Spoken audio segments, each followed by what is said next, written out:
Hello, dear viewers. Support me by subscribing to my channel and share my video if you like it. And also, make sure you comment your thought. Now let's start the video.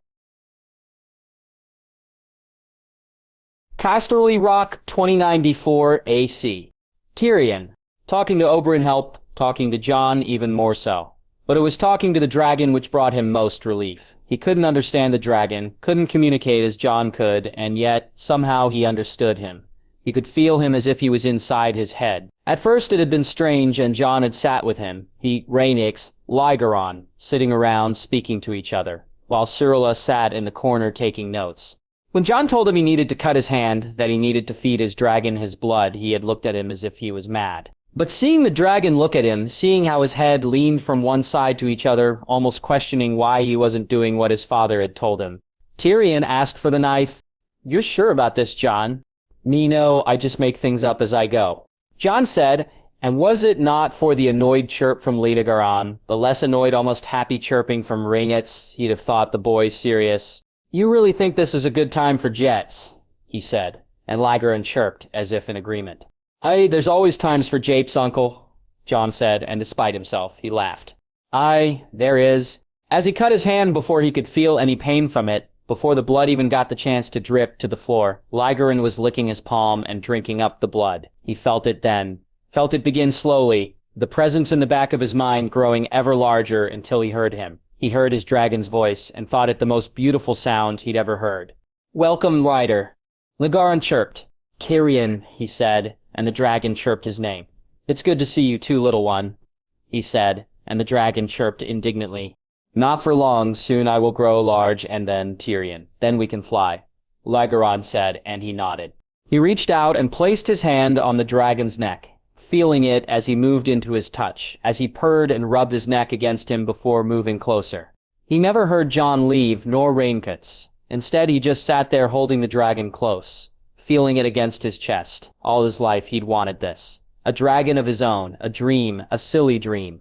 "No dream," Rhaegar chirped, and he smiled.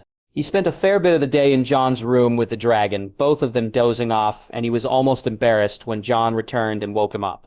Rhaegar still slept, and Tyrion had found that he had slept far better than he had been since he had been told the truth. As he stood up, Ghost came into the room, and he prepared for the inevitable tug of war over his britches, instead receiving a lick on the hand from the wolf.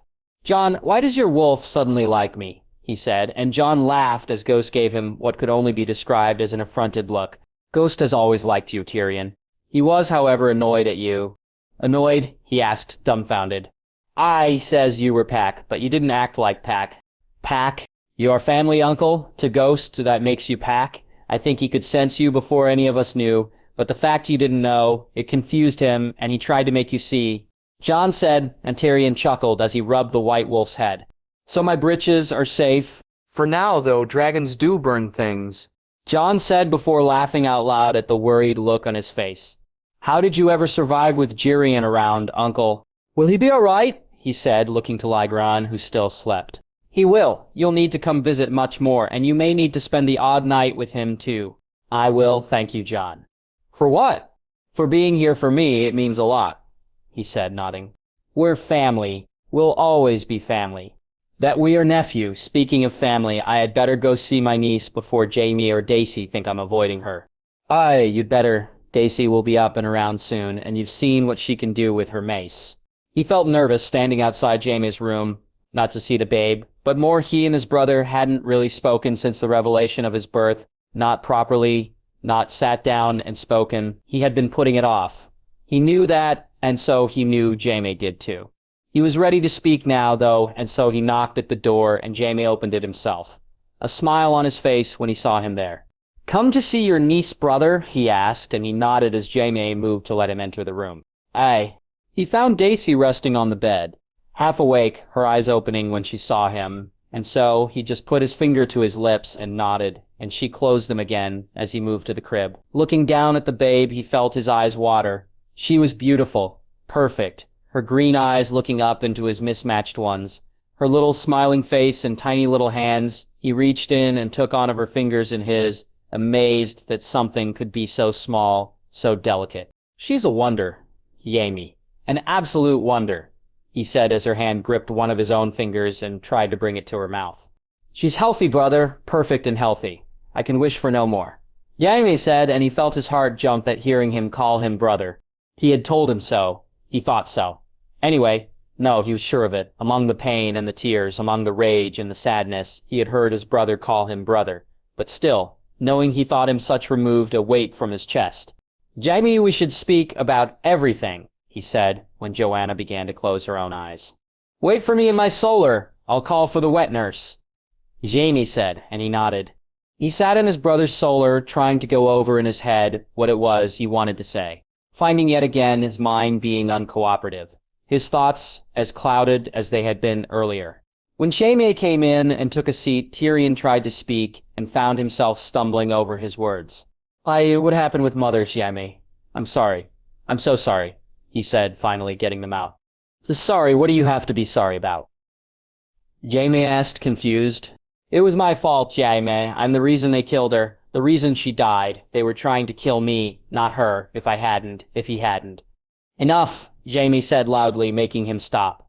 I won't have you blaming yourself for this. You are my brother. Do you understand? My brother, you've always been my brother. You'll always be my brother.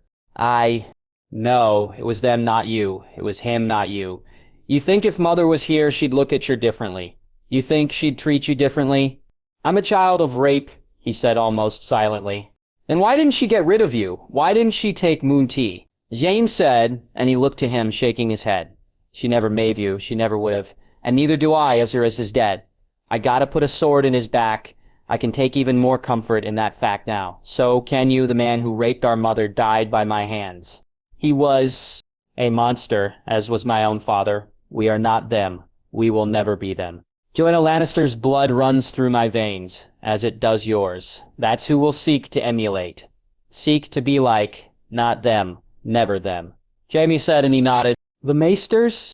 We'll play. We will roar, brother. We will roar together. Together, he said, and Jaime smiled at him. Casterly Rock, 2094. Sarah Richard Lawnmoth. After meeting his man in Lannisport, after collecting the whispers that had been sent, he rode to Casterly Rock to speak to the king. The note he'd received from the Reach gave him pause, both the part about the trout and the fact his man had arrived late. But the other news was promising, though. There was still more to arrive, mainly though he looked forward to seeing his king again. He found he enjoyed speaking to Jon, enjoyed spending time with him, knowing he was out there preparing things for what was to come was all well and good. Receiving instructions from the king was something he had come to welcome, though, especially those given in person. As he arrived at the rock, he was taken to Jod's, who then took him to the king, who was practicing his jousting. Richard had seen the king spar, and he had seen him ride against the floppy fish. But to see him ride a proper joust was something he looked forward to. Watching his father win at Harrenhal had been one of the best experiences of Richard's life. Seeing Rhaegar ride against Arthur, against Barristan, he'd never saw the likes of it before. Or since.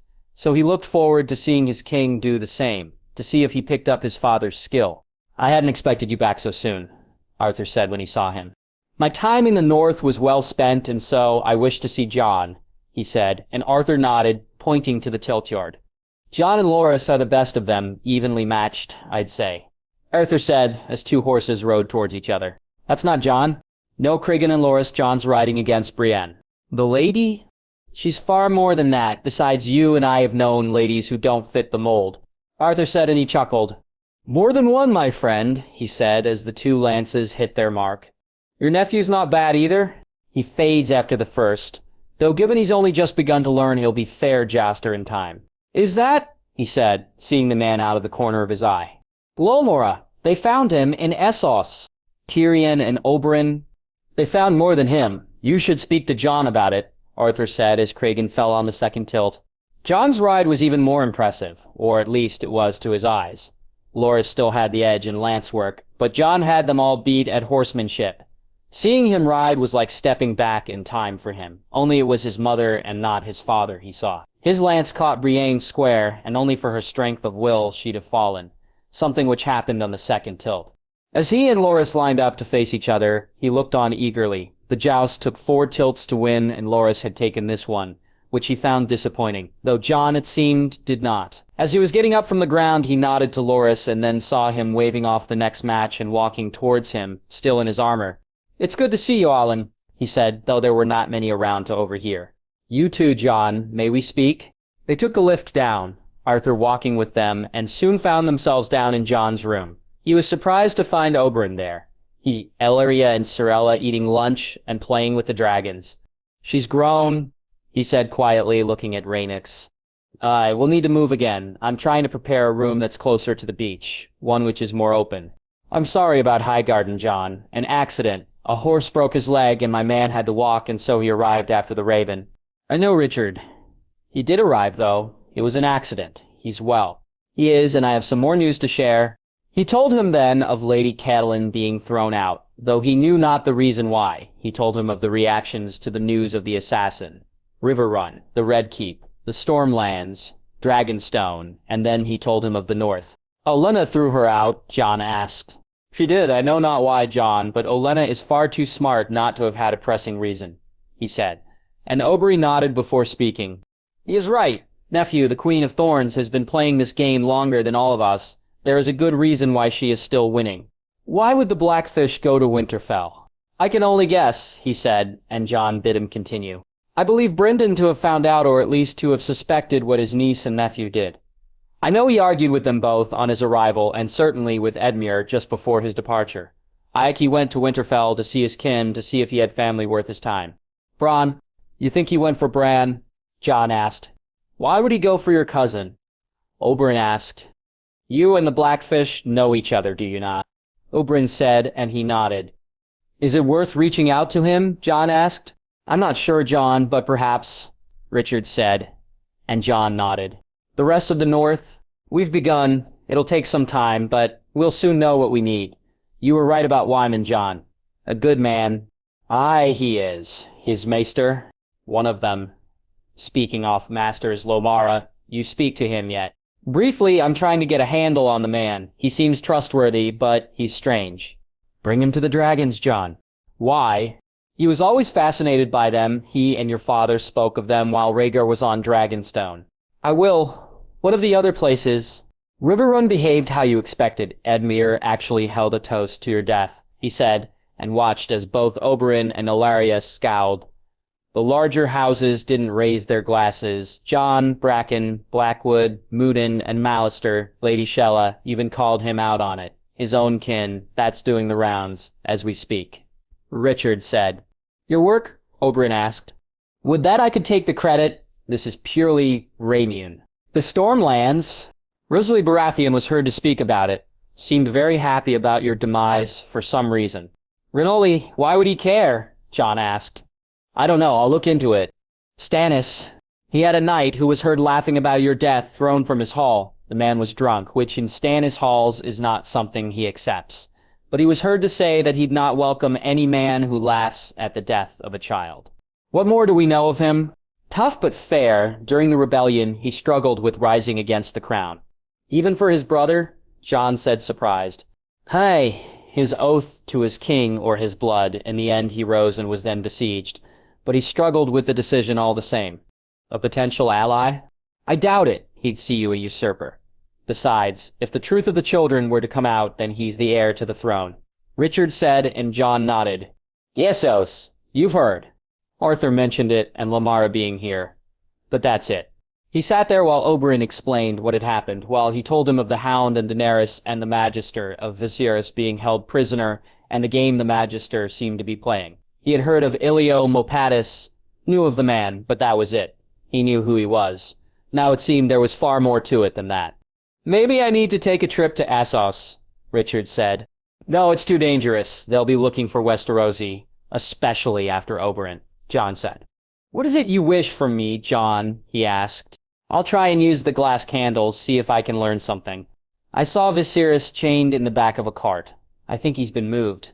Dany was with the Hound and a lady." "You've managed to use them?" he said, surprised. "Not exactly. I've been able to use them somewhat, but it's difficult, and it seems they sometimes don't work. I don't understand." "Lomara made a comment about blood being the key, so I used my blood," Jon said, and shook his head when both Oberyn and Ellaria made to speak. Just a small cut, nothing I've not done before. I saw the present, saw my mother in the past. I was able to see more, able to see what I wanted to see, but since then, it doesn't work. They won't light. You think them broken? Oberyn asked. No, I think the magic isn't strong enough for them to work right. My blood isn't strong enough yet, or they need to cool down after you use them. I'm not sure. I'll see what I can find from here, too. See if there's a way to reach out to Essos and grow my network over there. I may be able to help you with that. Oberyn said, and he nodded. There's something else you need to know, Jon said. He was standing on the battlements looking out on the sea later that night, trying to figure out what all this meant. What it meant to Jon, to them, to the future. Tyrion Lannister being Aerys' son, being a Targaryen bastard, a Blackfire. Alone was bad enough, but he would also be a dragon rider too. Was it a boon to Jon as he seemed to think, or was he a threat? You always were pensive, Richard, he heard Lomara say, and turned to the man. And you always spoke far too much bollocks before you got to the point, he said, and Lomara laughed. It's good to see you again, old friend. You too. I had not expected I ever would, Richard said. Nor had I. Exile was far preferable to death. How much do you know? He asked curiously. I know Jon Snow is Rhaegar's son, and that Tyrion Lannister is Aerys' son. I know that you all plan to put a king back on his rightful throne, and that I have a part to play. Talk to Jon. There's a lot more you can help with. Such as why the glass candles shut down after use, what you and his father spoke about, and what it is that's really on Dragonstone. Rhaegar never told you. Me, Arthur, Miles. We all knew something, but no, he never told us. Do you know? I know some, but Aemon Targaryen is the only man alive who really knows. Only he and Brynden Rivers know the truth of that place. Speak to him, Lore. He is who you hoped Rhaegar to be. He is the prince that was promised. How can you know for certain? I believed it to be Rhaegar. I was wrong, as was he. Lomara said sadly. I know because, unlike his father, Jaxlees has woken dragons from stone. Old Town 2094 AC. Caitlin Tully. Chainsa could not stay in such a place. It was bad enough the bastard was corrupting her sweet girl. To have the Roses do so too was too much for her to bear. As they took the road to Old Town, she regretted her decision to leave Septa Mordane in Riverrun. She should have brought the woman with her to King's Landing, to Highgarden. Maybe she would have been able to get through to Sansa where she had failed. Even had she not, having her here with her now would have calmed the turmoil in her heart. My lady will be stopping here for the night, the guard said, and she looked around, glad of the mildness of the weather at least. Very good. She didn't sleep that night. Instead, she spent it tossing and turning, trying to find something to break her mood, something good to concentrate on, and then it came to her. The bastard was dead. Her and Petter's plan had worked. She needed to write to him, to tell him how grateful she was for all he'd done for her. She found herself envious of Liza as she thought of her friend. To have someone close to you, someone who believed in you and who wished to help you, was something she was sorely lacking. Arriving at Old Town, she was amazed by the place, by the high tower and the citadel, by the port itself. Even the smell of the place was incredible. It smelled of fresh apples and fruits. Were it not for her newfound feelings towards the Tyrells, she would have enjoyed the beauty even more. She debated whether to stay at an inn or to present herself to the high towers. In the end, propriety dictating that she must do so. Lady Stark, welcome to Old Home, Sir Balor said as she stood in front of him. The high hall less impressive than she had expected. I thank you, Sir Balor. We have made rooms available for you and your men. Perhaps you'd like to rest before this evening's festivities. I would be most grateful, Sir. She washed in the bath they'd provided for her, enjoying the feel of the warm water and the scented oils. When she was finished, she dressed in the best dress she had brought with her, before Sir Balor himself knocked at her door to escort her to dinner. It wasn't so much of a feast as a gathering, but she sat at the high table with Sir Balor and his wife, Lady Rhonda, finding they were the most graceful of hosts. You must be most thankful for the news, Lady Catelyn, Rhonda said, and she looked at her with a small smile. Not sure what it was she was referring to. News, my lady, about young Jon, Rhonda said, and Cat looked at her in shock. How could she know? How could anyone know? It was most distressing, my lady, she said, and the woman this time looked at her oddly. Distressing. Surely finding out that the boy survived would be anything but... Lady Catelyn, he survived. He lived. How? This had to be a mistake, a miscommunication. She couldn't be that unlucky, couldn't be that cursed that the boy still lived. He survived, she said, trying to keep her emotions in check. He did. Were you not aware, my lady? Sayer Beerler said, noticing her distress. I had heard he fell seer, not that he survived. Forgive me, my lady. I had thought you knew, Rhonda said, her face going red from the embarrassment. Well then, let me share the good news, my lady. Young Jon is hale and hearty. The assassin has been captured too. Can you imagine it, trying to kill a young boy? Well, I'm sure Lord Jaime will soon get to the heart of it and bring those responsible to justice. Sarah Beeler said, and Rhonda nodded. She felt the panic rise, felt her heart race. It was bad enough the bastard lived, but to make things worse, they'd also captured the killer. Could it be traced back to her? Had Pater covered their tracks, her distress must have been even clearer to her hosts, as both Sir Balor and his wife looked at her with concern. My lady, are you well? Sir Balor asked. It's a shock, sir. I have been trying to come to terms with the boy's death, and what it would mean to my husband and now to know he lives.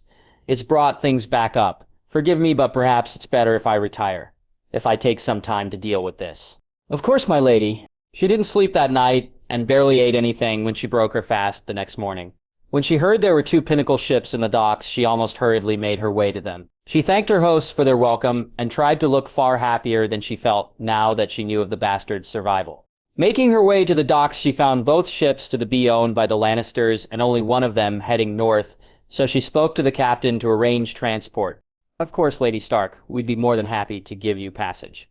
We leave at high tide from here to Lannisport and then on to Bear Island, he said, and she almost grimaced. She couldn't, if she were to stop in Lannisport. If they knew she'd been there and not come to visit, then it would bring shame on her family. A snub such as that would not be forgotten. But she couldn't see him, she couldn't hold her tongue, should she see him again, that, along with the small worried voice at the back of her head, which warned her he may know, made her decision for her. She sent one of her guards to the ship that night and made her excuses, citing a fever she'd come down with unexpectedly. She made her apologies, and the ship sailed without her. The other ship was to travel to King's Landing, and she could take one of the others on to White Harbor. She could speak to Robb, see her son, and though the journey was far longer, it would be worth it in the end. They sailed the next morning after having taken rooms at a nearby inn. She was glad to be leaving, glad to be heading home, though she did so with a heavier heart than she had upon leaving. Highgarden, the news she'd learned from the Hightowers angering rather than cheering her. White Harbor, 2094 AC. Wyman, hearing the news come from the docks, had taken him completely by surprise. It shocked him, to tell the truth, that she had come here, that she was to be welcomed into his keep. A part of him was ready to just deny her, to send her packing, to have her far away from him and her son. But it was the boy who he thought of. Robb would at some point learn the truth of his mother. He would not be the one to teach him that lesson, though. Robb was overjoyed and confused by his mother's arrival. But as he stood beside him at the high table in the Merman's court, he seemed more excited than anything else. His sons and granddaughters and their lady mother all sat ready to welcome Catelyn Tully to White Harbor for the first time. Normally, a visit from their liege's wife would be welcomed, celebrated, but he could sense both Wylis and Wendell's own annoyance from where he sat. Lady Catelyn, welcome to White Harbor, he said, a plastered smile on his face, when she was brought before him. Thank you, my lord, she said, though her eyes were fixed on her son all the while. We've had rooms prepared for you and your men, my lady, and we'll host a feast in your honor this evening. But I'm sure it's my squire you wish to greet, so we'll do away with the formalities, I think, he said, and while he'd phrased it the right way, was his wish to give the woman the least respect he could get away with, which was behind his decision. I'm most grateful, Lord Wyman, she said, and he watched as she greeted her son, and he led her from the room. He sent a raven to Winterfell that day. Wyde was standing with the Solmore while he did so, claiming it urgent, but more to see the man doing his job. He awaited word from Jon as to what was to be done with the maester, his own urges kept under control for now, but he knew his king had a plan, and he waited to see it revealed. As it was, any message he sent was watched and made sure it left. Any important correspondence sent another way, and Richard had proved right in this, his methods being far quicker than his own. The feast that night was strange, the atmosphere off, be it his own wishes to not have the woman there, his granddaughters glowering at Lady Catelyn, or Robb's own sullenness. Something had happened with Robb and his mother. Something had strained their interactions with each other. Winofred was either aware of it, or part of it, and Wyman dearly wished he'd spoken to her before the feast. My lady, my condolences on your father's passing, he said. And she nodded. I thank you, my lord. It was peaceful and quick, which is all we can hope for. Indeed, far better that than to be at the mercy of someone who wishes you dead. You heard no doubt of that terrible business with young Jon, an assassin of all things, he said, making his disgust clear. The boy survived, did he not? She said, and he noticed how quickly she answered. He did. You should have seen the feast we held for him here in White Harbor. My lady, the whole town rejoiced, young Robb most of all. Is that not right, Robb? He said a little louder, drawing the young lord into the conversation. My lord? I was just telling your lady mother of the feast we had when he heard the good news about Jon. A fine night, was it not? He said, and the grimace on Catelyn's face grew more pronounced. It was. I was most happy to hear of my brother's safety. I still owe him for that prank they pulled on me in Bravos. Bravos? You were in Bravos? Catelyn said, her voice rising. I was mother. I had planned to go to Pentos and Tyros and Myr too, when I'm older. Is that not right, my lord? It is, Lord Robb's had taken well to the life of a traitor. Both Wendell and Wylis can't speak highly enough of him, nor can I. He said, and watched both, as Robb puffed his chest pridefully, and Catelyn's grimaced, even more, almost causing a vein to pop in her head. It was breaking as fast the next morning he found some of the reasons for both Robb's and his granddaughter's upset with the lady from the night before. Winifred's came from Catelyn while not being dismissive of her, but of her attempting to dissuade Robb from becoming too close to his granddaughter. Though remembering the smiles on Winifred's face when Robb danced with her at the feast, it seemed Lady Catelyn had failed there. Robb's was more what he had suspected. Lady Catelyn had run down his brother to him, warned him of the nature of bastards, of how they manipulated people, used them and coveted what they had. Robb had confided in Winifred of the argument he had with his mother, of how he had spoken up for his brother, and would have felt his respect for the lad increase. When Robb and his mother arrived to break their own fast, he was surprised to see Grey Wind not with him. The wolf slept in his chambers each evening, and while he at times like Ghost would do his own thing, during the mornings he'd be found with his master. He looked from Robb to his mother, both clearly still not speaking freely to each other, and wondered if the two were connected. My lady, I hope you slept well, he said when she took her seat. I did, my lord. Once again, the conversation was hard to come by, something which was rare for their mornings, usually when Winifred and Robb would laugh and jape. Willow would speak a million words a minute. He and his sons would discuss their day before joining in with some of the children's japes when appropriate. But this was a different affair. It was quiet, the atmosphere tense, and as he looked at the woman, he wondered if she was even aware she was the cause. Surprisingly, she left that day. The weather was good and made travel easy, and had it been a normal situation, he'd have accepted that as the reason.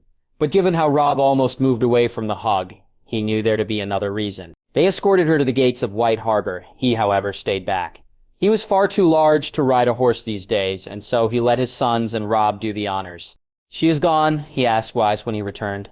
She is. It was most strange, father. What was, he asked curiously. Grey Wind, he stood at the gate after she left, almost as if he was making sure she was gone. When Robb called him, he ignored him, and then just before she got out of sight, he howled, loudly, more so than I've ever heard him, and then turned to run back to Robb. A wolf's warning, son. Father. Danger to the pack, he said, and Wylis nodded. Winterfell 2094 AC. Ned. He had tried once again to bury himself in his work. Tried once again to get away from the thoughts in his head by keeping busy. But it was no use. Visiting Wintertown to see the people who'd arrived. To make sure they were settling in and had what they needed wasn't enough of a distraction. Going over plans with Luwin, making sure their stocks were coping with the influx of people, wasn't enough of distraction.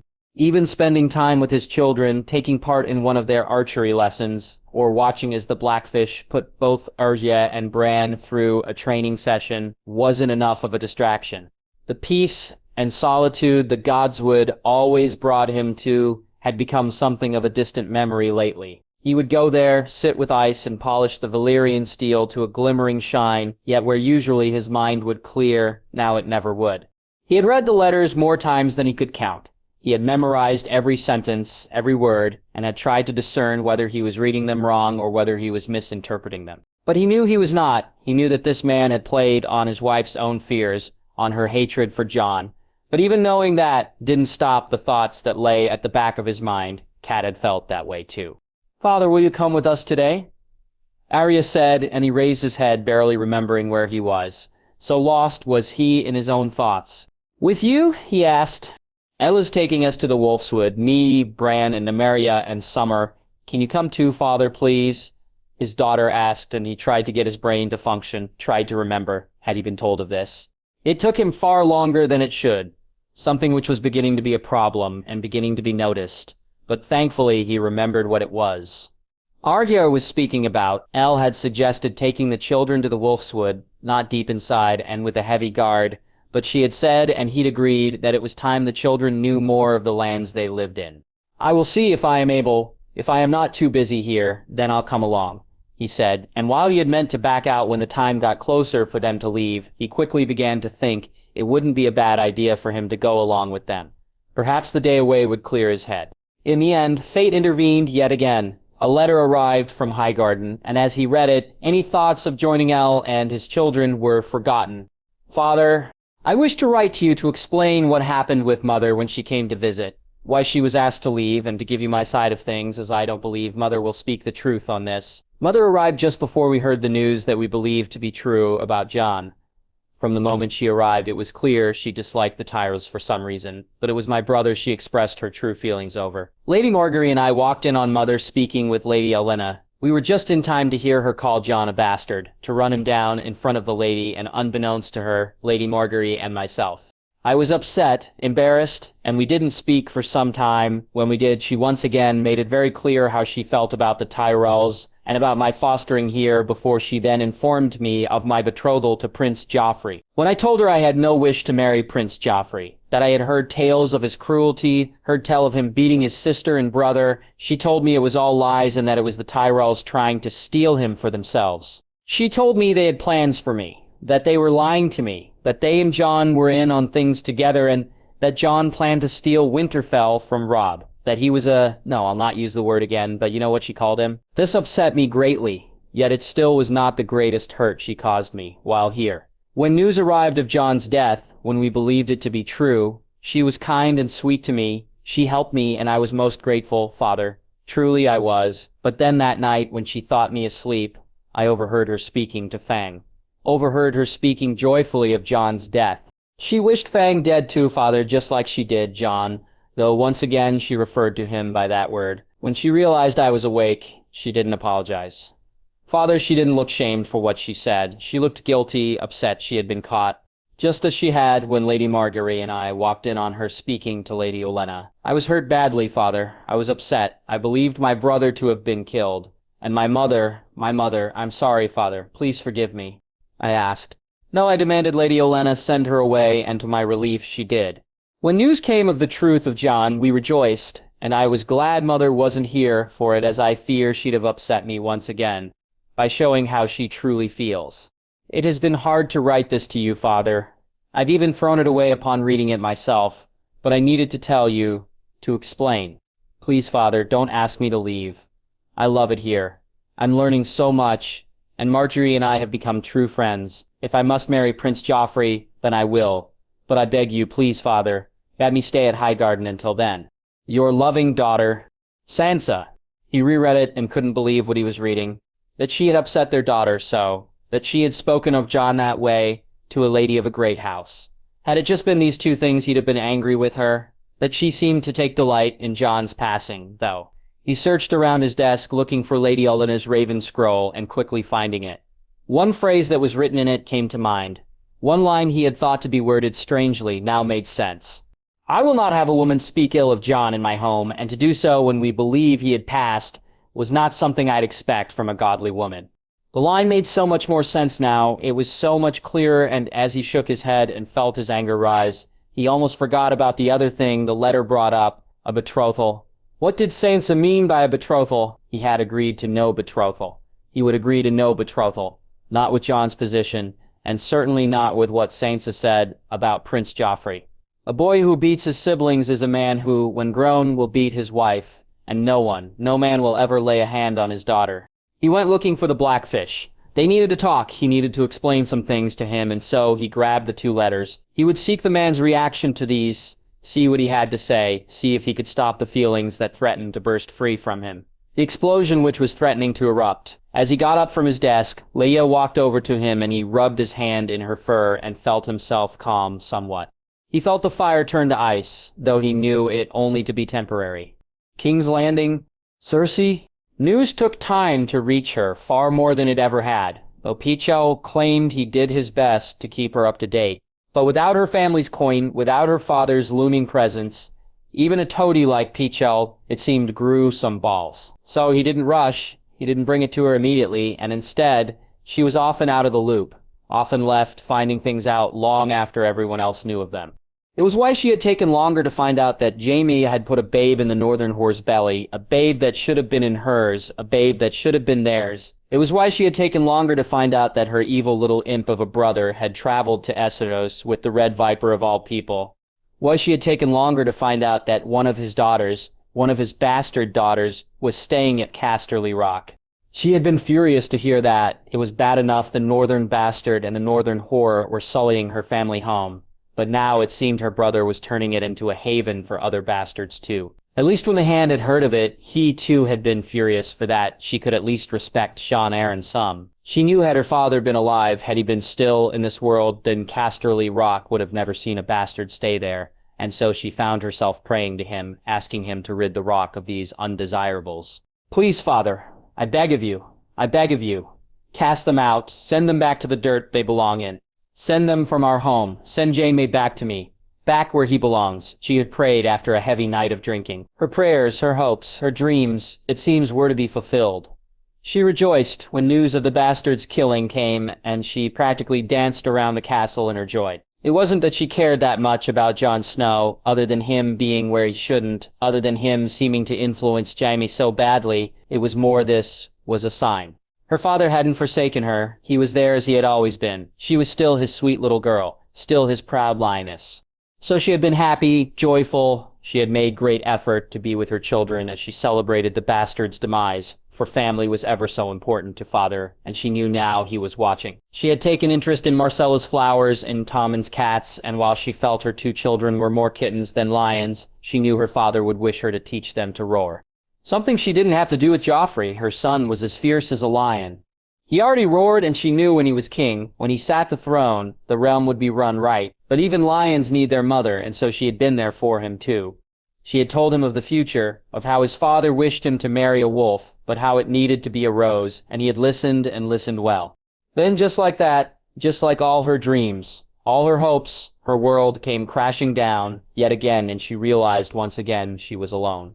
When news came of the bastard's survival, she thought it a cruel joke, a lie, a plot to make her doubt herself, doubt her father. But it was no lie, no plot, and in her fury, she left no one in doubt of how she felt, even her husband, who did not take it well. Why should we care that the bastard lives? The world would be better off without him, she said loudly at dinner one night. Careful, woman, you're speaking of Ned's boy. Ned's bastard, she said, taking another swallow of her wine. Ned's boy... Enough, I'll not tell you again, Robert said, his face so full of fury that it scared her enough to keep her quiet for the remainder of the evening. So she had bit her tongue, swallowed her pride, and while Robert celebrated the bastard's survival, she did not. She simmered in her hatred. She shared her disdain with the one person who one day would be in a position to do something about it. An up-jumped bastard, a boy of no birth, who thinks himself the same as a trueborn. Imagine it, one day he may think himself the same as a prince, he may think himself like a king. He is a bastard, mother, he would never dare think himself equal to a prince. Joffrey said as he ate his dinner and glared angrily at a servant. That's how they are, my son. They covet what they do not have, desire to be what they cannot, to be true, to be noble and good. You must be wary of them, that one especially. You think I fear Jon Snow? Her son said dismissively. You are a lion, my love. You fear no one. It is they who cower when you roar, she said, and saw her son smile. But be wary, be watchful, be ready. She enjoyed her drink that night. When she got into bed, she found herself almost giddy with excitement. It was a longer plan she would work on now, but when Joff came of age, he would be king. She would see to it, make it so, and then the bastard and the Northern Whore would be well within her reach. Then, through her son, she could make them pay. She felt the wetness between her legs, felt the excitement build as her hand traveled down over her body, as her fingers found her core. Jaime, my love, she called out as she shuddered. She woke up the next morning feeling completely refreshed. Even her usual morning hangover wasn't present. She dressed and went to break her fast. Finding to her surprise, she was ravenous, and so she ate far more than she usually did, especially first thing. She spent her day with her ladies, listening to the gossip and finding the stories of who was sleeping with whom, who was unable to perform unless properly stimulated, to be for some reason more to her taste this morning. She found her eyes drawn to one of the new guards, a handsome man, his dark hair and dark eyes reminding her of someone, though she knew not who. He caught her staring at him and surprisingly didn't try to turn away, didn't try to hide his face in embarrassment or fear. She found this both annoyed and intrigued her, as did his smile. She tried to put it out of her mind, but later that day found herself thinking of dark hair and dark eyes more than once. News from Casterly Rock, Your Grace. Plusiel said as he handed the raven to Robert, and she tried to look disinterested. A girl. Well, good for him, Robert said with a laugh. A girl, father? Marcella asked, and she was glad her daughter did so, as she could not. Her breathing had become difficult as she began to suspect what the news was. She looked at Marcella as Robert handed her the raven scroll, watched as her daughter's lips moved as she read it, and then waited for her to speak aloud the words she knew were coming. Lord Jaime Lannister and his wife Lady Daisy Lannister do hereby announce the birth of their first child, Lady Joanna Lannister, the heir to Casterly Rock. Joanna he had named her after their mother, named the whelp of a northern whore after their mother. He had no right to do so. That was supposed to be their daughter's name. That was what she had always wished to call their daughter, Joanna. It was always supposed to be Joanna, not Marcella. Why had she called her daughter Marcella? It was always supposed to be Joanna, wasn't it? Can a girl be an heir, father? Tommen asked, though she barely heard him. Of course she can, unless they have a boy. She'll be the Lady of the Rock, Lady Joanna Lannister. Robert said, and she felt the bile in her mouth, just like grandmother. Marcella said happily, that was it. That was all she heard. That was everything she heard before she fell to the floor, before she lost consciousness and welcomed the darkness. She found herself back in the witch's house, back in the forest, once again standing beside Mela and once again looking at Maggie. She heard the shrill voice, the cackling of the woman's laughter, the sound of her own breathing. She could almost smell that wretched smell once again. Aye, queen, you shall be, until there comes another, younger and more beautiful, to cast you down and take all that you hold dear. She woke up in a sweat, Pyxel and her daughter by her bed. The wrinkled old maester seemed surprised by her waking while Marcel looked happy. Mother, you are well. You feel well? Her sweet little girl asked, her voice full of concern. I am well, sweetling, she said, kissing her daughter's cheek. What happened? I believe you fainted, your grace. The shock of the news seemed to upset you greatly. Was that it, mother? Was it the news? Marcella asked, and she nodded her head. It was sweetling.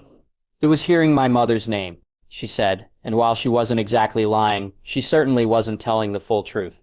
After Pycelle told her she wasn't ill and gave her some dream wine which she drank eagerly, she felt herself begin to drift off as he left. The prophecy, though, plagued her mind still as she fell to sleep. Younger and more beautiful. All you hold dear, she had always taken it to mean her crown, to mean a new queen, but what did she hold dearer than her home, than Casterly Rock, than her brother's affections? What did she hold dearer than that, and who was younger and more beautiful than a babe? King's Landing, 2094 AC. Jon Arryn? He found he hated even hearing the name Jon Snow. Even the merest mention of the boy, the merest suggestion of him, had his blood rising. In 5 years, Jon Snow had gone from being someone he had never given a thought to someone who every time he did think of him, he felt his ire rise. He had welcomed the news of the boy's passing, had reveled in it, and even though he felt himself a true man of faith, he had welcomed the death of a child. He had told himself that he was a bastard, a child born of lust and sin, a child who didn't deserve to live, who shouldn't have lived. He had told himself that he was a heathen, a savage, a child of no faith, who had shown no compunction to learn of the true gods, and so he deserved to die. But the truth of it was that because of Jon Snow, his plans had been foiled time and time again. Because of Jon Snow, he had been humiliated, and so, in the end, he had welcomed his death for that. To then find that he didn't die, that he had survived, that the assassin who had been sent to kill him had been captured. The only people who took it harder than him were Pater and the Queen, which had led him to suspect one of them being involved. The Queen he ruled out due to lack of coin. Petter had denied it, and so, despite himself, he had tasked Razi to find the truth of things. His Grace wishes to know if this was a lone man or a paid assassin. If it was the latter, then His Grace wishes to know who paid him. I shall get on to it immediately, Lord Hand, Rosie said before coughing as he left. He really didn't care what Robert wished to know. And he was beginning to doubt if Rosie was even clever enough to find out the basic answers about what had happened in Lannisport. The man was ill-suited for his job and would need to be replaced. But despite his own feelings, despite his own wishes that Jon Snow be gone from this world, it bothered him that he didn't know who was responsible. Besides, I'd like to buy them a drink, he said, laughing as he got up from his desk. He was standing at the window when the knock came, Petter entering with a tall, dark-skinned man. A smile on Petter's face as he introduced him. Lord Hiend, may I introduce Jarlaxapax, the representative from Pentos I told you about. Well met, Jarlas, he said, not understanding the title structure of Pentais, or even if there was one. A pleasure, my lord, Jaxley said as both he and Petter took a seat. Jon ordered some wine and refreshments brought, and the man gracefully accepted both before Petter began speaking. Jaxley represents a very important magister from Pentos, the most important, if I'm not too forward in saying, Pettiker said, looking to Jaxley, who nodded. We've done some work with Jaxley, the Magister, as they expand into Westeros, but it seems the Magister may have an even more interesting proposal for us. Is that not so, Jaxley? It is Lord Baelish, my Lord Hand, may I be blunt? Of course, I'd prefer it if you were. We are aware of the Crown's perilous financial state. Our friends in the Iron Bank, while not divulging details, did warn my employer about getting involved in Westeros. The Crown always pays its debts, he said indignantly. I think you're mistaking yourselves with the Lannisters, my lord, Jourley said, and when he saw the look he gave him, he raised his hand. Forgive me, my lord, a poor jape. Very well. Why is this of interest to you? It is not my lord, but my employer is a wealthy man. Very wealthy. While his primary business is cheese, he did not gain his wealth exclusively that way.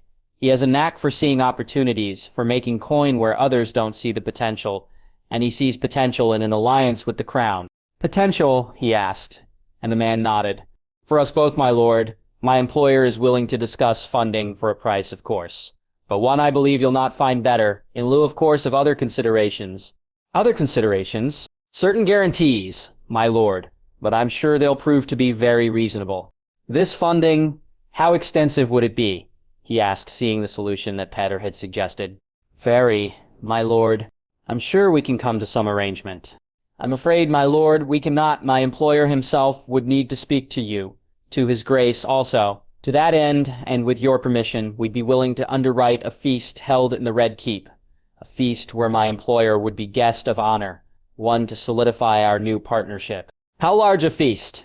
My employer has authorized me to spend 10,000 gold dragons on this, my lord. He looked at the man dumbfounded. 10,000 gold dragons for a feast. For a damn feast. Just how much coin did this man have? The wheels began to turn in his head, and he smiled. I'm sure, Jockas, we can arrange that. Do you have any idea of when your employer will arrive? He has already left, my lord. He should be here within the next 2 weeks. Then I look forward to seeing him. As he does, you, my lord. Lord Hand, Lord Baelish, Jarlas said as he got up to leave. He waited until he knew the man was gone, until he was sure he was out of earshot, and he looked at Petter, who was staring back at him, a smile on his face still. What have you found out about this man, Pettier? Illyrio Malpatis, my lord, as Jarlas said, an incredibly wealthy man, more than capable of providing us the funds we need and of making the lions and the roses less important. What does he want? I believe he sees himself as the next Iron Bank, my lord, but having him here, seeing him in the flesh, so to speak, we'll be able to judge him better. Indeed, I had better go get Robert to play nice. Keep digging, Petter, we may need the coin, but we shouldn't be too hasty. Of course, my lord. He found himself pouring himself yet another glass of wine, his third today, and he knew that having one drunk running the realm was bad enough. Still, it was a celebration, he thought, as he swallowed it down. The ship that the Magister arrived in was large and luxurious, yet compared to the pinnacle ships, it too seemed poorly built. He looked on as the Unsullied disembarked and took up position, as Sarabaristan and the rest of the Kingsguard took up theirs. Given how important this man could be to them, he had convinced Robert and the entire royal family to welcome him.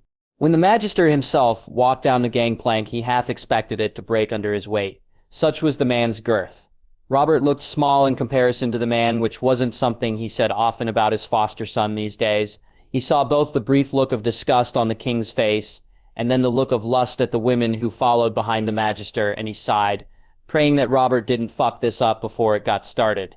"Welcome to King's Landing, Magister," Robert said, his voice booming. "Your Grace, you honor me by your presence," the Magister said, and Jon smiled. So far, so good, he thought, as they made their way back to the Red Keep. Taking to his bed that night, he found his wife already asleep. Not that he particularly cared. He had found his lust for her young body had diminished over the years they were wed, her firm teats no longer there, and her shrill voice enough to diminish his libido. Still, he went to sleep happy.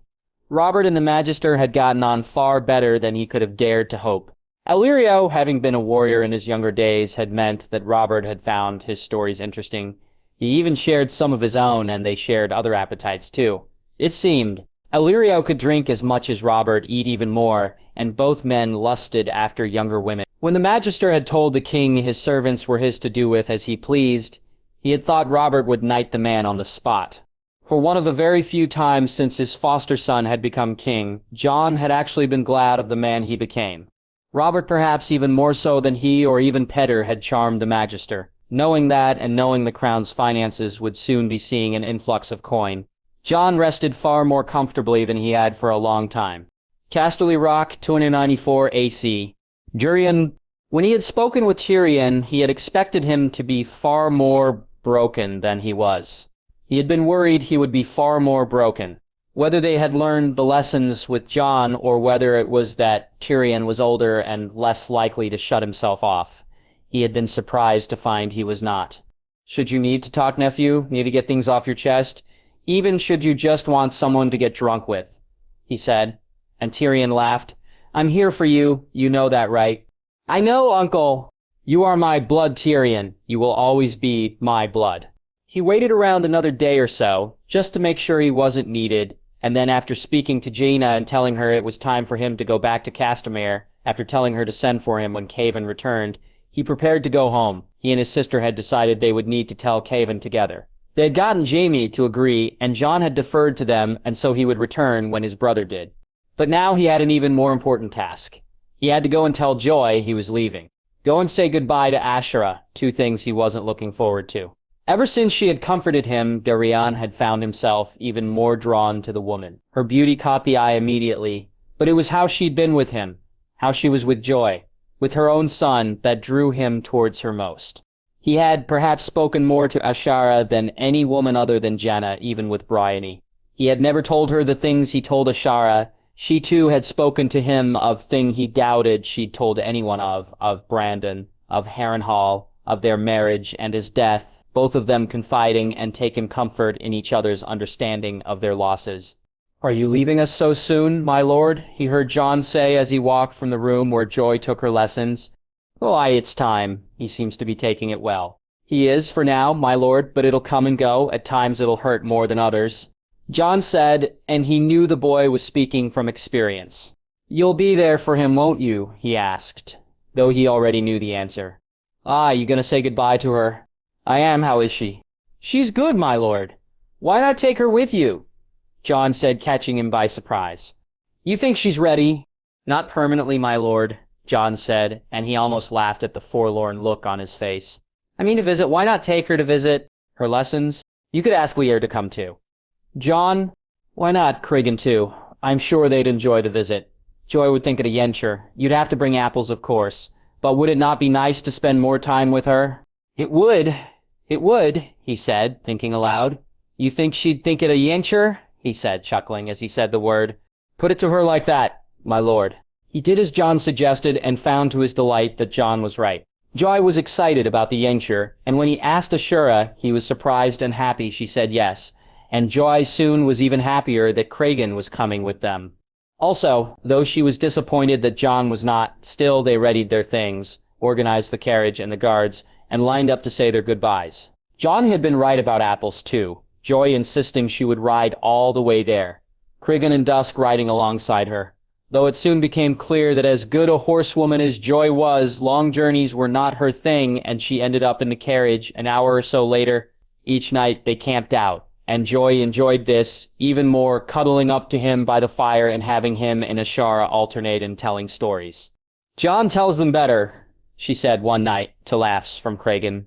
"He does, I don't know how he does it, but he really does," Cragen said as he and Ashara shook their heads. His daughter would curl up against him at night, sleeping beside him, kissing his cheek, and saying, "Night, night, Papa," as she dozed off, and he loved every single moment of it. When they reached Castamere, Ashra and Cragen were stunned by what the keep in the small village had grown into. Most of the main tower had been done. They had a guard's room, a feasting hall, his own quarters, some guest quarters, and rooms for most of his staff. Within a year, it'd be finished, and then the other buildings could be worked even more on. As it was structurally, the keep was sound. They just needed the granary, the stores, the armory, and outbuildings to be finished off. Joy looked eager to explore, as did Cragen and Dusk. So after they dismounted, after he showed them their rooms, he allowed them to run around to their heart's content. They held a welcoming feast that night, a feast to honor the future Lady of Castamere, and he watched as Joy first looked nervous and then seemed to welcome the attention. His little girl charming guards with tales of the rock and the yentures she and Jon got up to, the rides she and Apples took, the lessons she had with Lyara, all of it, and as she spoke, he wondered if she had picked up Jon's talent for telling stories. Dobbin was enraptured by her, that much was clear, his castellan missing his own sisters, or perhaps it was his own daughter. He compared her too. Either way, it was a good thing. One day he'd be Jai's castellan, perhaps. It would be good that they got along. Early on, he had ensured that none of his men would ever deign to say the word bastard, would ever think less of someone because of their birth. Those who could not were soon let go, and word quickly spread. "You've done a great job here, Geryon," Ashara said, and he smiled. He knew he had and cared not for praise, and yet he welcomed it from her. "I thank you, it's all for her," he said, motioning to Joy, who was speaking to some guards. His meester, steward, and some of the servants, all of them laughing at something she said. "You've done a great job with her, too?" "I can't take all the credit. Jaime, you, Jon, especially Jon," he said. "Why especially Jon?" she asked curiously. "You've seen him with her. Her with him. Gods me, and Jenna weren't that close growing up," he said, and she laughed. "Before he came, I was failing her. He showed me that. Do you know what he did the first time he met her?" "No," she said. "I had left her with a maid who had left her alone. Jon found her upset. You have to remember he was Jaime's squire, was taking extensive lessons, was sparring daily, yet he found her upset and alone. He stayed with her, played with her, brought her for her meal. That night he read her a story. He actually sat with her and read her a story." Geryon said, a soft smile on his face as he remembered that first night. "How does that mean you failed?" "I hadn't seen it. I didn't know she was so alone. So upset. He did, though. He asked me if he could see her again, come visit her again. I didn't think much of it, so I agreed. Every night he read her a story, Lyra. Every night he took her outside, he showed her the rock, he made an adventure of it." "Adventure," Ashara said with a smile. He showed me, and I swore to be better. "You have been, I feel, the same Draken, with Cragen. I worry I've not given him all he needs, all I could. But look at him. Tell me, does he look unhappy?" she asked, and he looked to seeing Cragen laugh and Joy glare at him. "No. We do our best. We make mistakes. As long as we learn from them, we're doing fine."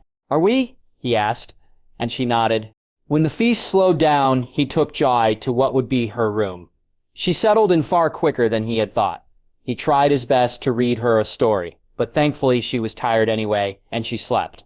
He ended up back at the feast, and then when Ashara yawned, he escorted her back to her room. The two of them walked laughing and japing with each other, and when he reached the room, he turned to bid her good night. "Thank you for coming with us," he said, and she nodded and leaned forward to kiss his cheek. "I'm glad I did," she said, and he looked into her violet eyes. He said, leaning forward to kiss her lips. "Geryon, I'm not ready," she said, and he nodded. "We have time," he said hopefully. "We do," she said, and smiled as she walked into her room. Winterfell 2094 AC. The Blackfish. When Ned didn't go to the Wolfswood he decided he would. He had found spending time with his grandniece and nephew to be far more enjoyable than he had hoped. Bran was exactly how he'd prayed he would be. The young lad was sweet, kind, eager to learn. He would make a fine knight one day. Arya, gods if the world was not so damn blind. They'd realize just how fierce women could be, his niece being the perfect example of that. He had heard of Jaime Lannister's wife competing in the tourney at King's Landing, and over an ale one night Ned had told him of his plan to send Arya to Bear Island to foster.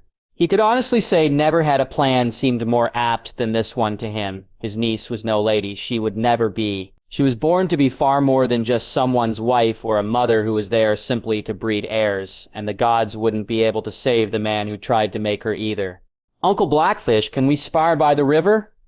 Bran asked as they passed the small stream. "It's a stream, not a river, stupid," Arya said. "Arya," Lady Sarwyn said. "Sorry, El. Sorry, Bran," Yaya said, and he chuckled, fierce though she was. The lady governess had her on a tight leash. "We'll spar later, nephew. We're here to learn. Remember," he said, and Bran sighed loudly. "A knight needs knowledge too, young Bran," he said, and his nephew sat up straighter in his saddle. He had been surprised they'd be riding here, that the lady and the children would all ride. He had expected a cart of some sort, but seeing Arya and Bran in the saddle, seeing Lady Sarwyn, it was soon clear one was not needed. They spent a few hours in the Wolfswood itself, ate their lunch there, which he enjoyed immensely, and he even found himself listening eagerly to the lady as she spoke of the North. "Every Northman and woman," Lady Sarwyn said when Arya looked to her, "needs to know of the Wall and the Wolfswood, of the barrows of the first men, and the old gods. This is who we are. This is our history, our culture. It is in our blood." Riding back with the children later, he could honestly say he'd never had a lesson more enjoyable, and he could see why the children had taken to the lady. Arriving back at the keep, he took them for their archery lesson, and then for a quick spar. Bran had come on some in archery, but Arya had him beat. He was closer in sparring, but she had the edge there too. "Don't worry, lad. You think I was good when I first started out? I'll make a knight out of ye. I promise," he said, mossing the boy's hair before he and the wolf ran off. At dinner, that night, it was clear Ned was distracted, and so, after the children went to bed, once the hall cleared some, he asked what was on the man's mind. "You have the face of a man with all the troubles of the world on his shoulders. Ned, care to share them?" "I don't know if I can, Brendan. A worry shared is a worry halved, my old maester used to say." "Man was a fool, mind you," he said, and got a weary laugh in return. "It's Cat, Brendan. Are you sure you want to hear more?" "Aye, if it's my niece I had better, don't you think?" Ned nodded at him and then bid him follow, taking him to his solar. He had fresh ale poured and then handed him a scroll with the seal of House Tyrell on it. He felt his anger rise as he read it. How dare they treat his niece so, but the last few words gave him pause. Sansa had been upset. Cat had spoken ill of Jon Snow's death. What did she mean by that? "This came from Sansa," Ned said, handing him a much longer letter. He read the letter shocked by what Sansa had written. That Cat had upset her daughter, so he couldn't understand. That she had taken pleasure in Jon Snow's death, though it was no surprise. He knew how she and Edmure felt, but that she had upset her daughter this much. The same ridiculous claims she'd made to him years earlier, to Hoster, the ones he'd thought her clear of, were still as prevalent as ever. "There are other letters from a man in King's Landing, Petyr Baelish. I'll not speak of the content till I speak to her, but what am I to do? How am I to fix this?" "You need to be firm with her, Ned, to be firm and tell her the way of things." "I've done so. That she dislikes Jon, so I can understand that she hates him. That she wishes him harm, that she may have been in some way responsible, that I cannot." "You think she played a role in the attack?" "I don't want my mind to go there, Brynden, but how can it not? He was attacked in the Riverlands after she sent a raven. She leaves just after he does, to go and see her father, is what she told me. Yet I now find she's gone to King's Landing, to Highgarden, even to White Harbor. She's been gone for over 6 moons, and in that time, he's been attacked again, and she's practically danced over his grave. What am I to think?" "She's in White Harbor. She's left. She's on her way back. I sent out an honor guard for her. Speak to her when she comes back. Clear this up between you both. And if I cannot—" "I don't know, Ned. I don't know." He didn't sleep that night. Instead, he paced the room. It was clear to him now Cat and Edmure had tried to kill Jon Snow twice. He had come so close to telling Ned his own fears, his own doubts. In the end, it was worry for his niece that had stopped him. It was concern for her safety. He didn't think Ned a violent man, but this was his son, his boy. What would he do if in the same situation? He broke his fast alone that morning and went and trained alone as he needed to clear his mind. Cat and Edmure were traveling a perilous road. Should Jaime Lannister find out, should Robert find out, they could both lose their heads. As it was, they would be lucky to keep River Run. He didn't know what to do, which way to turn. So he focused on what he did know. Edmure was a lost cause, Cat, unless she had some answers he knew not about. Very well be a lost cause.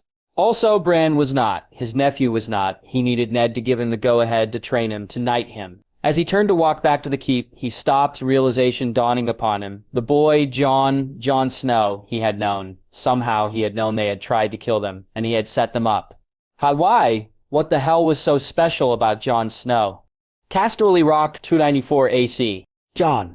With Joy gone, with Cregan gone, he found he had more time to spend with both Satin and Brienne. Something he was glad of.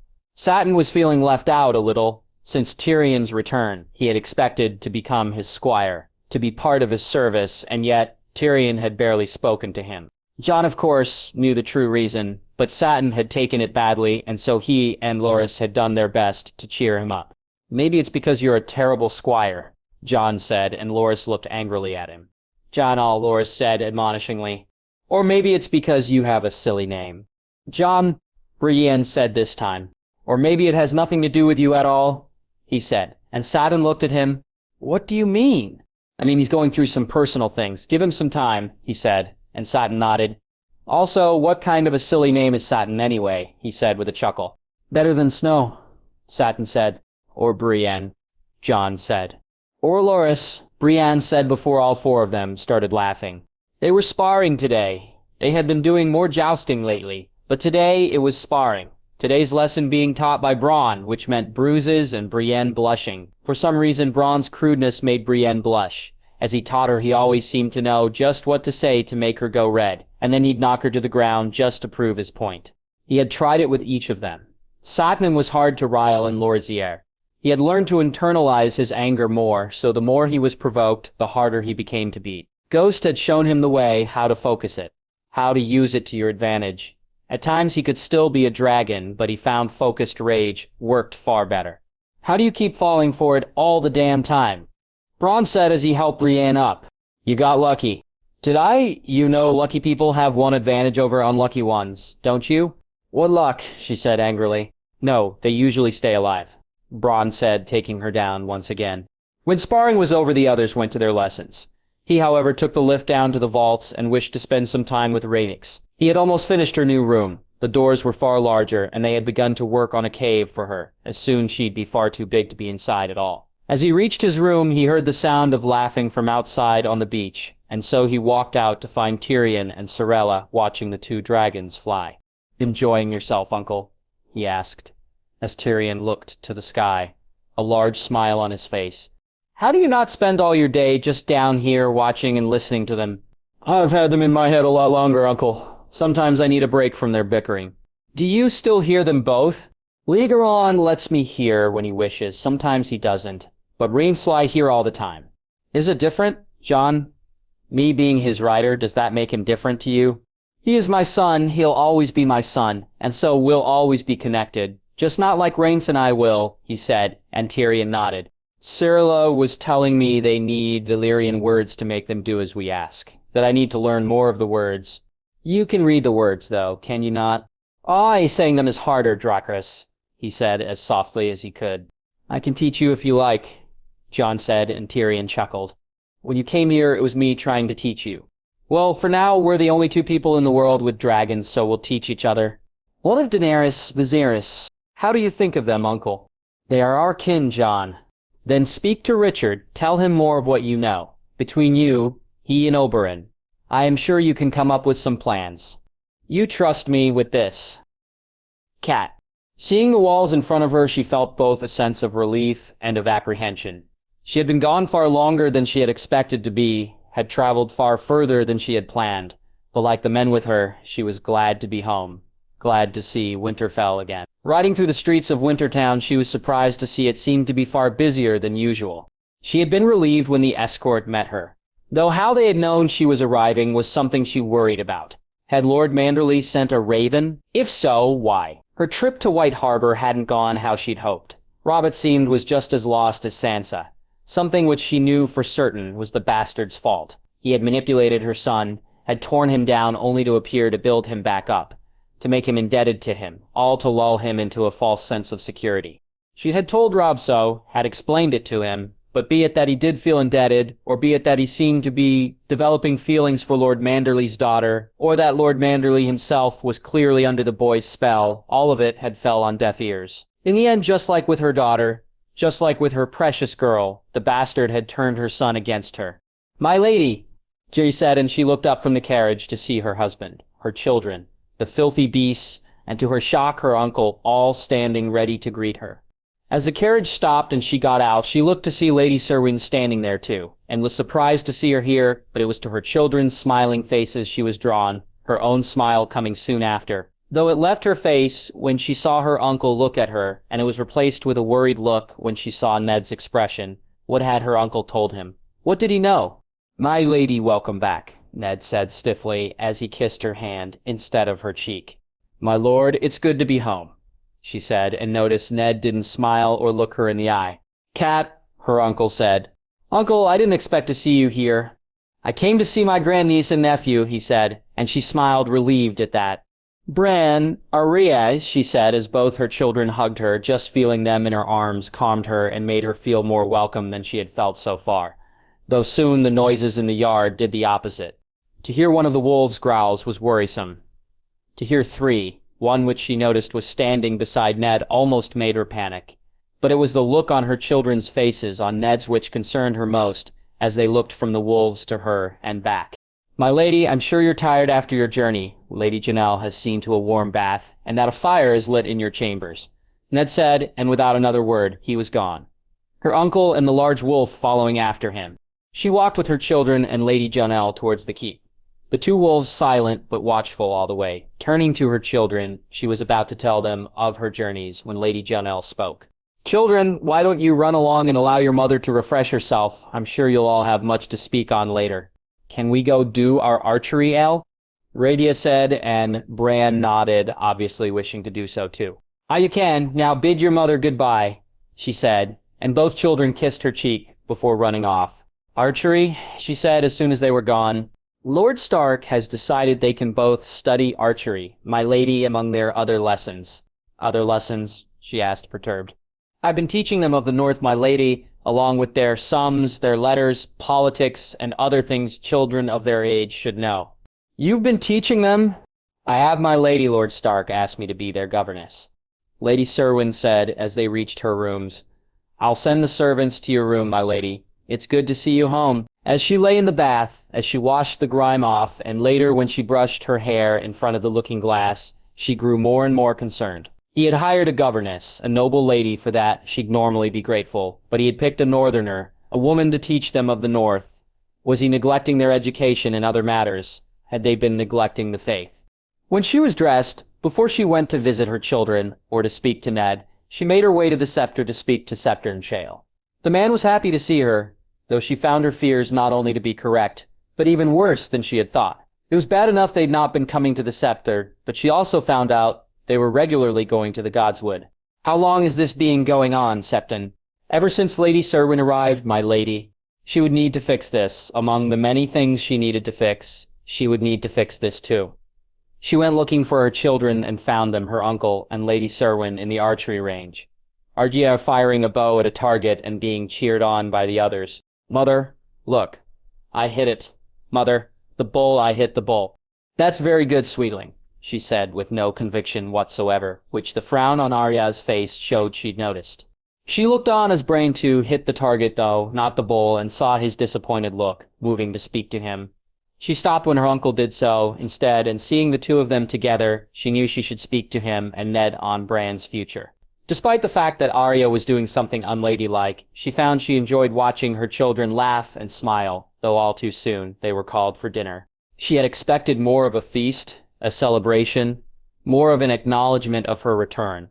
Instead, it was an almost quiet dinner, one where Ned barely spoke to her or anyone, where her uncle kept looking at her, where her children tried to be friendly to her but seemed more so to Lady Cerwyn. She felt a stranger in her own home. She felt an intruder, an unwanted visitor, and it discomforted her all the more.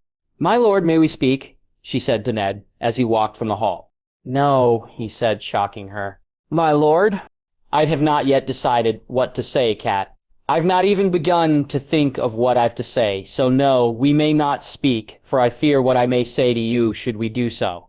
"Ned, I don't understand. What happened? What's wrong?" "Many things, some of them I've been blind to, but no more. I found your letters, Cat, the letters from your dearest friend." "Pettier?" "Aye, Pettier. I found them, Cat. Do you have any idea how angry I am, right now?" "You searched through my things. You looked in my room," she said aghast. "Your room in my keep, my lady, my keep, remember that." "Ned, I can explain." "Can you?" "You have much to explain, but not now, not tonight," he said, walking away from her. She almost raced to her room. She tore the clothing out, looking through the wardrobe, and found them all gone. Every letter, years' worth of correspondence. Why had she kept them? Why had she not destroyed them? By the 7, what had she done? Winterfell, 24 AC. Ned? Seeing her, speaking to her, and hearing her voice, he felt so close to lashing out, so close to doing something, saying something he may regret. After speaking to her, he grabbed ice and walked to the godswood. Sitting on the trunk, he tried to find that calm, tried to find that feeling. He felt the wolf as it came up beside him, and dropping the sword down, he leaned his head against her chest, feeling the warm fur on his face. He found himself standing alone in front of her statue later on that night, the coldness of the crypt keeping him awake. He looked to her and begged for forgiveness yet again, begged her to help him see what he needed to do. But once again he found no comfort this night, and so he turned to walk to his rooms. Walking across the courtyard, he saw Elle and wondered why she was out here, why she was up so late. "My lady," he said as he saw Lydia beside her. "My lord, Lydia came to my door. She seemed upset. Is there something wrong? Is there anything I can help you with?" she asked, her voice full of concern. "No, my lady, it's nothing. I think Lydia must have had a bad night," he said, and she nodded. "I am here for you, my lord. Should you need to speak, I am here," she said, and he nodded. "I thank you, my lady. I thank you, Elle," he said. And she smiled as Lydia walked back inside with her and looked back at him, a strange look on the wolf's face. He ended up sitting up in his solar, reading the letters once more and trying to come to terms with the decision he knew he must make.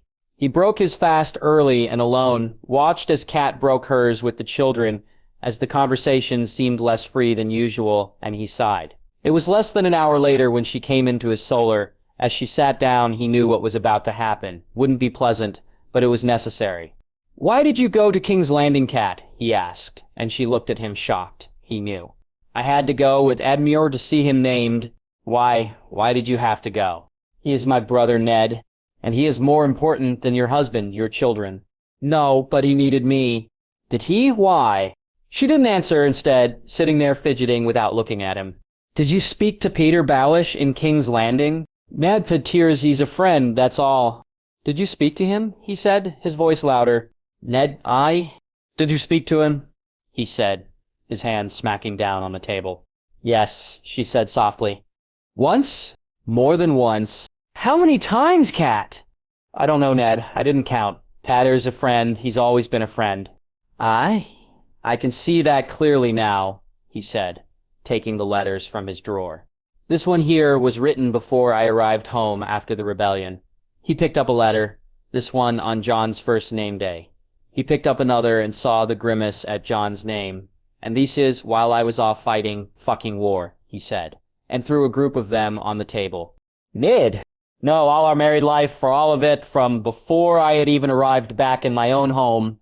My wife has been exchanging letters with another man, a man she spent time with while she was supposed to be in her family home. Do you have any idea how this looks?"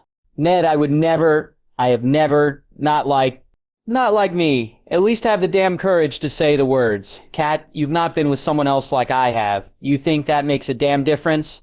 You brought a bastard back with you," she said angrily.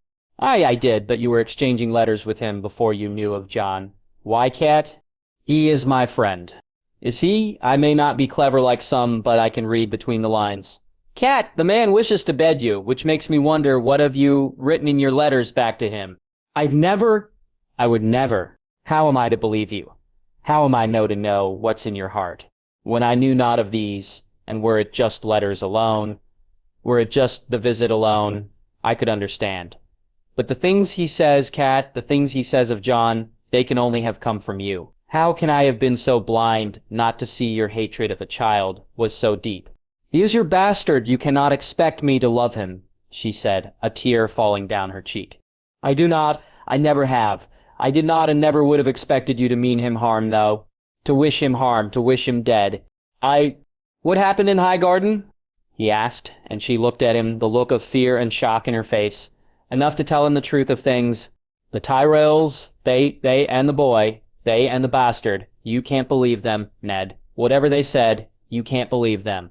And our daughter? Should I not believe her too? Sansa. What of Sansa? Lady Olenna sent me a raven to explain what happened, how Sansa had begged her to make you leave. And then Sansa sent me a letter. Do you wish to read it? Would you like me to read it to you? She shook her head, her tears falling freer now. Not only did you call Jon a bastard to Lady Olenna's face, not only did you do so in front of Sansa and Lady Margaery, but you then gloated over the corpse of a boy you thought dead. Why, Cat, what has he ever done to you? To our family, all he's done is for the betterment of his brothers and sisters. For the North? Are you that blind you can't see it? It's a plan, a trick. He means to take Winterfell from Robb, she shouted, her voice high-pitched. Have you lost your senses? You think him like that? You think I would allow it, that the North would stand for it? He's fooling you all, can you not see? She said, and he shook his head. I could get Jon to sign any rights to Winterfell away. I could get a decree from the king himself, from Robert's own hand, and still you'd think him a threat. Is your hate for him that strong? Does your faith not preach forgiveness, compassion, the innocence of children? What would you know of faith, Ned? You're letting that woman corrupt our children, teaching her of heathen gods, she shouted, and he slammed his hands hard on the table. My gods, Cat, my gods, the gods of my father, of his father before him, the gods of the North, the land they hoped to rule one day. You forget the Andals never conquered the North, and until I came along, the faith didn't have a foothold here. Well, it ends now. Ned, please. No, I can't trust you. I can barely look at you. The things I think of you, the thoughts I have of you in my head, no man should think that of his wife. No man. It's over, Cat. It's over. You're setting me aside, she said, shocked and almost silently. What choice do I have? You have no respect for my ways, for the ways of the North. You've spent the entirety of our marriage in constant communication with another man. Your hatred for Jon blinds you to everything. So much so that I don't even know if you did more than just wish for his death. You even agreed to a betrothal without my permission. What kind of a wife does that? I love you, Ned, she said, her tears falling. I don't believe you do, Cat. I wonder now if you ever did. I'll give you time to say your goodbyes to the children, time to prepare to leave. Goodbye, Cat, he said, and walked to the door and called for his guards. Escort Lady Catelyn back to her room. King's Landing, 2095 AC. 7th moon. Jon Arryn. The more life got better, the worse it got. Jon Arryn was starting to believe that being Hand was a curse far more than it was a pleasure. He had no sooner resolved one problem, no sooner been able to put his feet up and rest, so to speak, when he had received news which sent the Red Keep spiraling. That Ned Stark, of all people, would be the one to do such a thing was beyond him. The details, the why, the justification for it were all secondary. For Jon, the issues it raised were not, firstly, it was the fact that his former foster son was removing the one person who could have allowed for the faith to take hold. The one person who, while she'd failed to convert Ned, had at least began the work with her children. Jon may have given up on being able to convert the North in his lifetime, but the hopes that it could be done after he was gone rested on Catelyn Stark, no Catelyn Tully now, and her children. That was now a distant memory, with her being set aside, which led to the other issues it brought up. A very irritated wife who constantly looked to him to do something about the northern savage who shamed her sister. A queen who had grown ever more paranoid that Robert would decide that what his friend did wasn't such a terrible idea after all. Not to mention a good brother and sister who looked to him to right this wrong. He had spent months dealing with it in his thoughts, and once again, his day started with it yet again, though quickly it seemed he'd be thinking of other things. Seeing the Grandmaster shuffle in, he wondered what had brought the old fool to his door today, before he saw the scroll in his hand. My lord, a raven, Pyxell said, handing him the scroll bearing the golden rose of Highgarden. As usual, Pyxell showed no signs of leaving. and for once Jon was more eager to read the scroll than to wait for the man to go.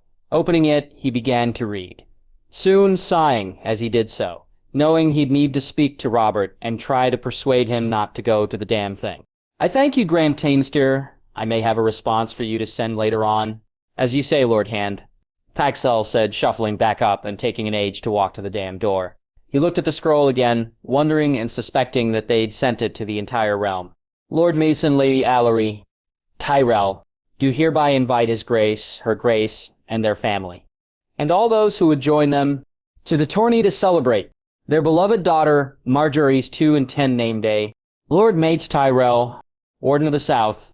While a tourney at Highgarden would normally not be something Robert would care for, they had not held a proper tourney in King's Landing for quite some time, so he knew the king would consider it more than he would normally. The idea of traveling, of getting out of the city, of drinking and whoring in a new place would also no doubt interest the king. The last thing he would want, though, is to go and sup with the damn Roses, and ever since their new arrangement with the Magister, they no longer need their coin, which essentially was the only reason he deigned to have them in his presence anyway. Still, he had no choice. He would need to tell Robert of this invitation, and hope that the king would turn it down. Snub them like they deserved to be snubbed. He sent for Patier to find out his thoughts on things, his friend having become an even bigger source of comfort to him since bringing the Magister on board. He'd even been the voice of reason in disputes between him and his wife over her sister's treatment.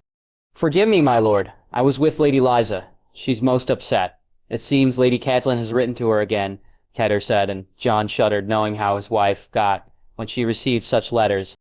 Of course, my lord, but Lady Lysa was most upset, so I did my best to comfort her, to calm her ire.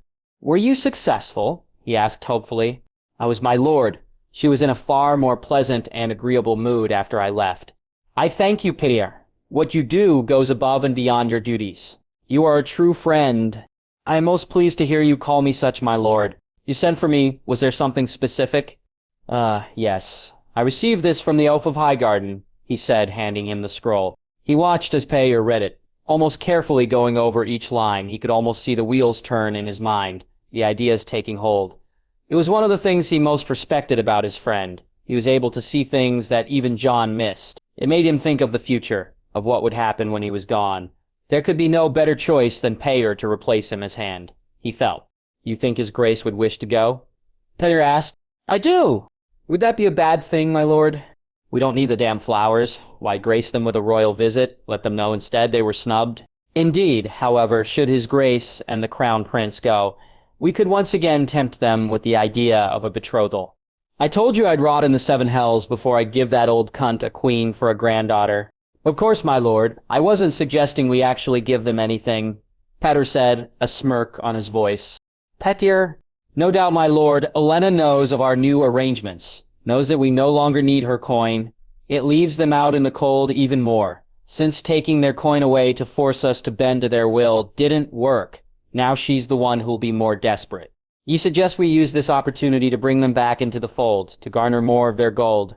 Indeed, our arrangement with Illyrio is working even better than we hoped. But still, it would be good to have more, would it not? Just in case things became difficult, Patier said.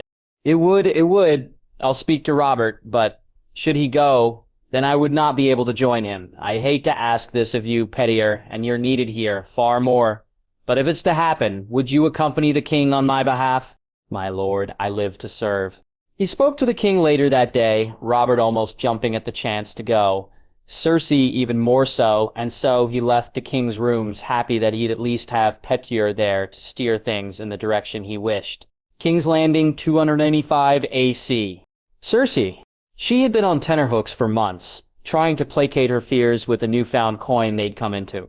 While she had not yet been allowed free rein, some of the limits on her spending had been lifted, and when news came of what Ned Stark had done, she took some comfort in that. The fear was ever present, though. The idea, the doubt, if Ned Stark could set Catelyn Tully aside, could Robert do so to her too? At one point, even the suggestion of it would have been ridiculous. Even the mere idea of it, her father would never have countenanced such a thing, had Robert even contemplated it then. Her family would have been there for her. The West would have been there for her, but her father was no more. Her family had all but abandoned her, and would the West rise if Jaime would not? So she had been more pliant and meek around Robert than usual, less bitter, less prone to raise his ire. True, she was rarely actually around him, but when she made sure to be pleasant and nice, for now at least. Soon the thoughts of what Ned Stark had done would, like most things in Robert's life, be a distant memory. Soon he'd forget and not shame her by laughing about it so openly. He did what, Ned? Ned set her aside. Robert's voice boomed. He did, your grace. Why, has he found himself a younger woman to warm his bed? Robert laughed. No, not Ned. He would never. What the hell did she do, Jon? I don't know, your grace. You know what Ned is like? He's not one for airing his linen. No, that he's not. Ha, I bet you'd have thought of the two of us. It'd be me, eh, Jon? Robert, she said indignantly. Relax, woman, it was a jape. More's the pity. Your grace, Jon Arryn said reproachfully, and she was glad of his presence. You two are no fun. I'm japing. By the seven, who'd have thought it of Ned? Robert laughed, as he drank more wine. He may not have been serious, may not have meant it, but still over the next few moons she found he looked at her oddly, almost contemplatively. Something that was strange to see on Robert's face. So she changed how she acted, how she behaved. Gone was her judgmental looks when he drank, or whored, or generally behaved like the savage he truly was. One of the unfortunate downsides to this new state of affairs was that, once again, she was forced to endure the fat pigs grunting and groaning on top of her. Something she had hoped was a thing of the past. But one did what one must. And the idea, the merest hint that she too could be set aside, was something she couldn't allow to enter his head. When Joffrey was older, when the timing was right, she could then think of what to do about Robert for now, though she had to grin and bear it. Her days went by like this, with no change other than the quality of her wine, the fat Magister's coin, and access to usse rates, allowing them far better quality than they'd had recently. She would speak to Joffrey, help him, educate him, and each day see him become more and more like the king he would one day be. She would also spend as much time as she could with Myrcella and Tommen, but she was far too busy to give them too much attention. Your Grace, Lord Baelish is outside asking to speak to you. Her maid said, and she emptied her glass in one swallow before refilling it and telling her to send him in. Your Grace, Littlefinger said, with a bow, when he entered. Lord Baelish, to what do I owe this visit? I wish to speak to you, Your Grace. Some news has come my way. I thought perhaps it may be of interest to you. She looked at him, trying to discern why he would bring her news. But her curiosity for the news itself soon outweighed her concern over the messenger. My lord? The Tyrells are hosting a tourney for their daughter's name day. Why would this interest me, Lord Baelish? Your Grace and his Grace have been invited. Of course we have. We're the king and queen. Again, I ask, why would I be interested in this news? I imagine, given their shared trading agreements and the fact that the Taxliels attended the tourney and your brother's wedding, that Lord Yadier may return the favor, he said. And she glowered at him, her anger clear. What care I for what my brother would do? No reason at all, Your Grace. I just thought that perhaps you'd enjoy meeting your niece. I thank you for the news, Lord Baxley, she said, and a moment later he was gone. She almost broke the glass she was holding it that tightly. Placing it on the table, she removed her hand lest she cut herself. Before picking up the vase and throwing it against the wall, she had found that her anger often made her break wine glasses or the bottles themselves, forcing her to have to wait until they were replaced. Something which irked her greatly, and she'd sought to rectify. She leaned forward, picking up the glass, and sipped it, her mind going 1,000,000 miles a second. Littlefinger was right. Yami would be there. Maybe his northern whore too, and their mongrel whelp. They would need to go. She would need to go. Joffrey. Her precious boy would need to go. There was nothing else for it. Should Robert deny them, she would need to take the chance. Need to raise his anger and force him to go, just to spite her. In the end, she had no need to do anything, her husband being far too excited by the idea of a tourney, far too eager to pluck some of the Reach's fruits while he was there. As she lay on her bed that night, she began to think. She would place Joffrey near Lady Margaery, let him see her, charm her, force her husband to give up this ridiculous notion of a wolf bride for her boy. The Tyrells would bring her access to more coin, a chance to once again live the life she was born to live. And then, she would deal with the mongrel whelp.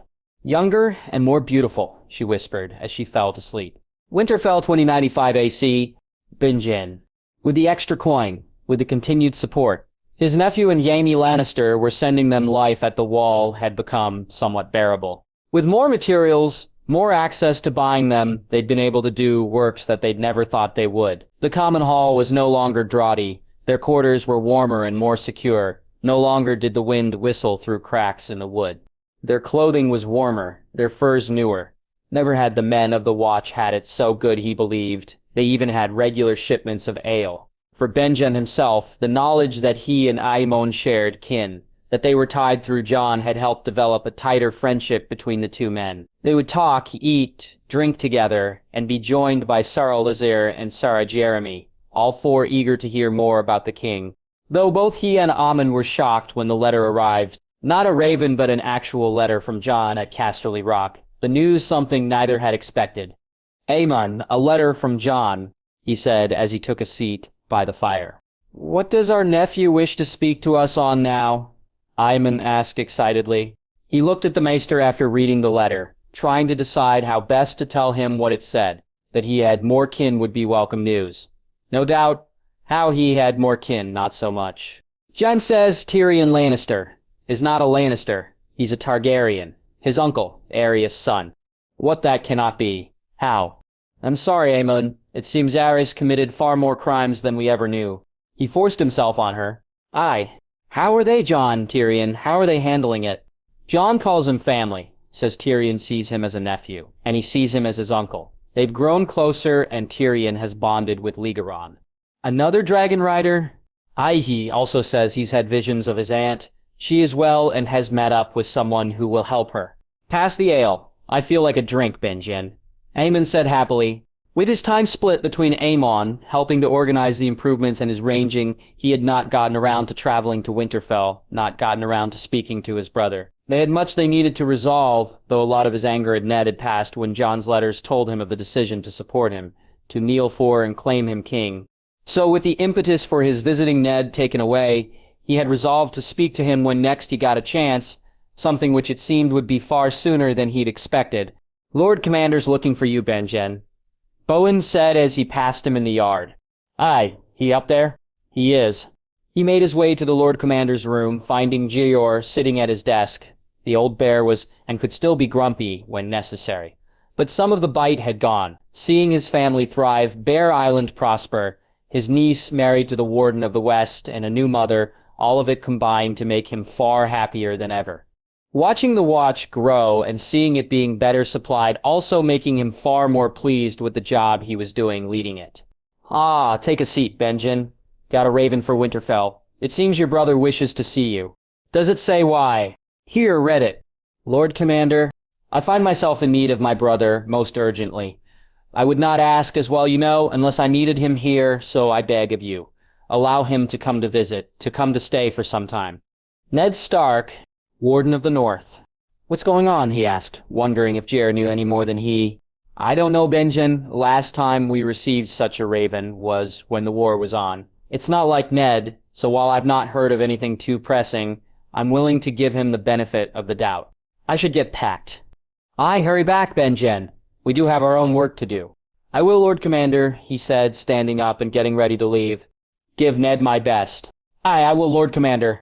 It was too late in the day to leave and cover much ground before nightfall, so he readied his things and spent the night with Aemon, Jeremy, and Alliser, keeping away from the ale as he was traveling early. He bid them good night, told Aemon where he was going, and had an early night before walking back to his room to find Frost there waiting for him. The direwolf was both a constant companion and a pain in his arse. He would find him at times right by his side, sleeping at the end of his bed or by the fire. While other times, the wolf would need to be let out of the gates to hunt and would be gone for days on end. When he was gone, when he was out hunting, Benjen would have strange dreams, odd dreams of moving through the woods, of hunting. He had spoken to Aemon on it, and he suggested he was a warg like Jon, though no matter how much he practiced, he couldn't seem to be able to do so at will. Looking at the wolf, he wondered who'd look after him when he was gone, who'd take care of him, and was stunned when the wolf began to growl at him. What is it? What's wrong, boy? He said, as the wolf bared his teeth. You want to come with me? He asked, and as soon as he did, the wolf was beside him, his tongue licking his hand. Waking the next morning early, he broke his fast, and then after readying his horse, after gathering his supplies, he rode out of Castle Black, heading south. Frost walking alongside him, the wolf moving almost eagerly, as was he. Dorn 29.5 AC, Oberyn, He had stayed a couple of moons longer in Casterly Rock than he had planned. Given what Tyrion had gone through, both he and Ellaria felt they were needed. When they had left, Sarella had come with them, his daughter eager to see her younger sisters, and to spend some time in Dorne before she went back to Casterly Rock. Arriving back, he had debated whether to tell Dorne about Tyrion, Ellaria being the one who'd talked him out of it. Let Jon be your guide on this Oberyn. Let him be the one who tells the world. You wish me to keep it secret from my brother. Why? He asked curiously. Arianne, what of my niece? What was said of Jon and Margaery? Would you not wish it for Arianne too? You think them that serious? I would like them to make a choice rather than have one forced upon them. Would you not? As with everything to do with the heart, he deferred to her. She knew best, and so he kept the news to himself, only telling Arianne that he had asked after her and giving her the letter Tyrion had asked him to deliver. What it said he didn't know, but he was pleased to see his niece so happy, and should she decide to be with Tyrion then, he would be welcomed into their family. He had given Richard the name of some contacts in Issos, men he had fought with, men he had bled with, men who for coin would look into the Magister for them. As for the Magister himself, it was Doran who had told him of the man's move into King's Landing. He is lending them coin. He is brother. I do not understand it. You said this man met you, that he has Viserys. He did, and he has. Then why make friends with a stag? I do not know. What are your plans, brother? Has the king reached out to his aunt? She is on her own journey, is all he's told me. Why? I've sent Quentyn and some men to do so. Why? His mother asked him to come visit her, and so, since he was going to Norvos anyway, I sent some men with him to see if we can help reunite the king with his aunt. And that's the only reason? Should Quentyn and Daenerys get along, I wouldn't be adverse to the match, brother, but yes, that is the only reason. She has the hound with her. He is aware of this. He is, don't worry, I sent him with some trusted men. They had received some belated messages from Quentyn telling them he'd arrived safe and well, and that Daenerys had visited Norvos and left before they'd got there. Though that was pretty much all they'd gotten back, the distance meaning they were moons behind. Cyrilla stayed just over a moon before leaving, and when news came of events in the north, he found himself in a celebratory mood that Ned Stark had sent her away, set her aside, brought more joy to him than most things. Ellaria, too, was glad the woman was no longer a part of Jon's life, though both knew she'd be a danger to him still. Ellaria felt for the children. She wondered how they'd react, and would they blame Jon? Where for him it was knowing that, with her back in River Run, it made her easier to watch, easier to keep under control. With her in Winterfell, it would have been harder, and she potentially had the chance to find out the truth. Something which he and Jon had discussed more than once. What if she were to know of you? Then we'd be at war, Uncle. You think she'd tell, even though it meant your uncle guilty of treason? I think if she found out, she'd sell me out in less than a heartbeat. Will your uncle tell her? He asked, worriedly. No, he gave me his oath. Northerners and their oaths and their trees, all of it was most strange. But to them, it was a blood oath, a vow to their gods, one that no true Northerner would or could ever break. But still, he had worried about her, worried that even if Ned never spoke, she'd overhear, she'd find some papers or somehow find out. He was ready for war if it came. They had the numbers, but it would be far better to wait until the dragons were big enough. Then nothing could stand against them. His life became a routine, and pretty soon he was bored. Visits to the brothels, spars, none of it enough to keep his attention.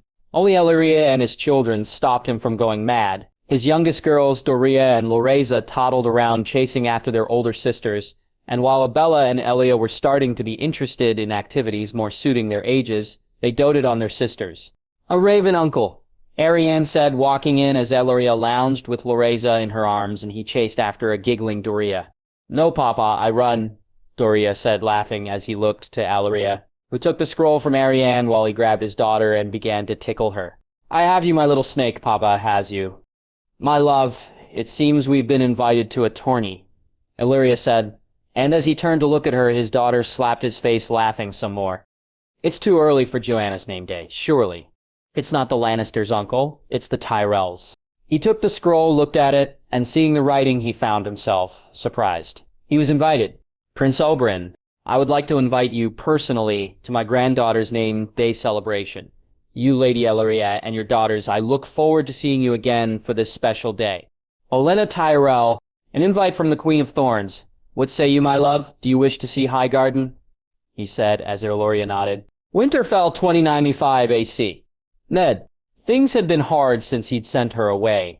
The children taking it harder than any. Bran was confused and Arya stopped speaking to him for a few days.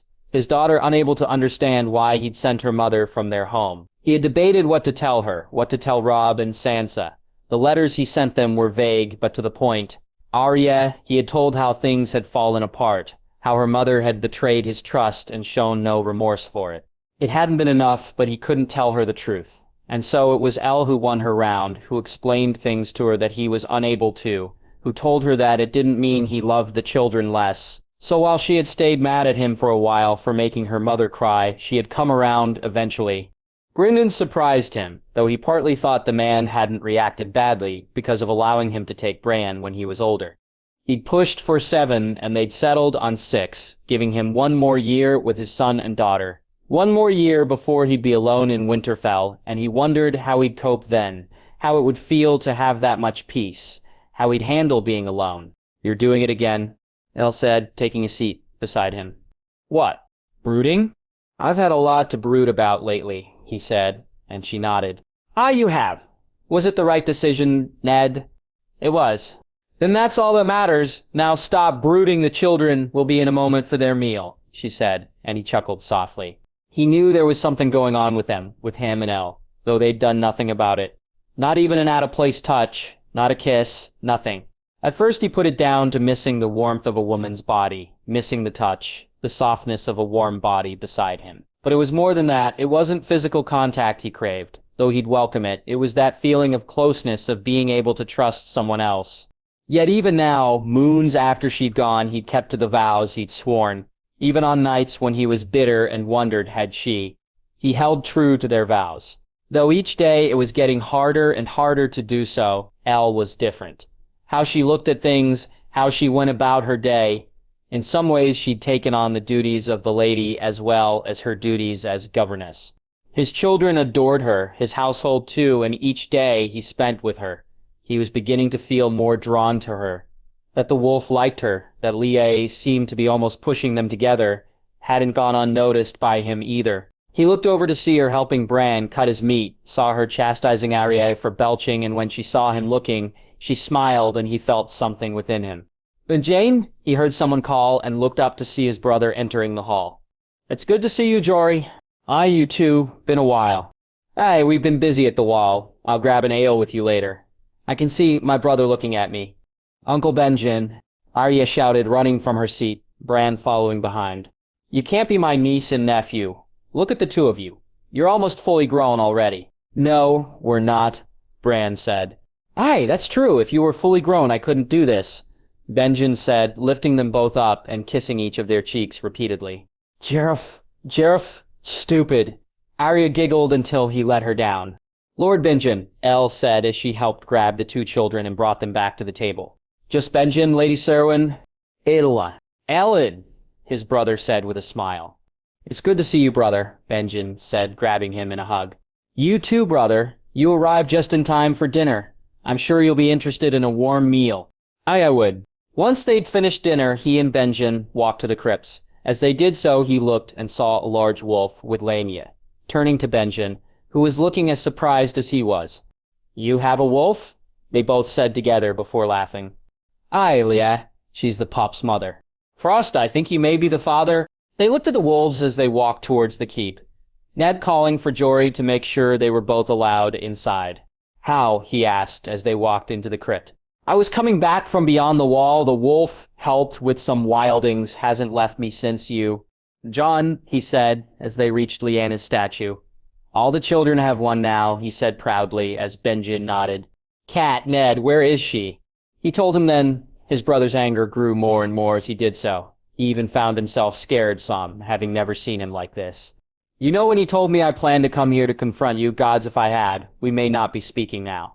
"I failed. I know that, Ben, but I've been trying to make it right." "Aye, I know. I'm glad I didn't come." He was right. It needed to be you two. You needed to fix it between yourselves. "I'm sorry about Cat, for you, for the children." "Thanks for not punching me," he said, and his brother chuckled.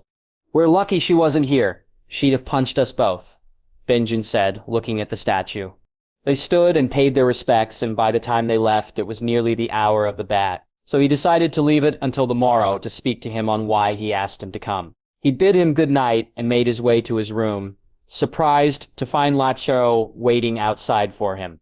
Waking the next morning, he broke his fast with Benjen and the children, and then asked Benjen to come with him to the Godswood. And the children more interested in the fact that Frost was playing with Summer in Nymeria, while Leia looked on protectively. I need to be the Stark in Winterfell, Ben. I received a raven from Sansa. Well, the Tyrell's mainly inviting us to Lady Marjorie's name day tourney. A tourney, you Ned? I'd not go, but Sansa, Robb, even Jon will be there. I sent them letters, but I need to speak to them about their mother, and I wish to see Jon again, speak to him face to face. How long will you be gone for? I don't know, a couple or maybe 3 moons. The children? They and Elle will be coming with me. LL.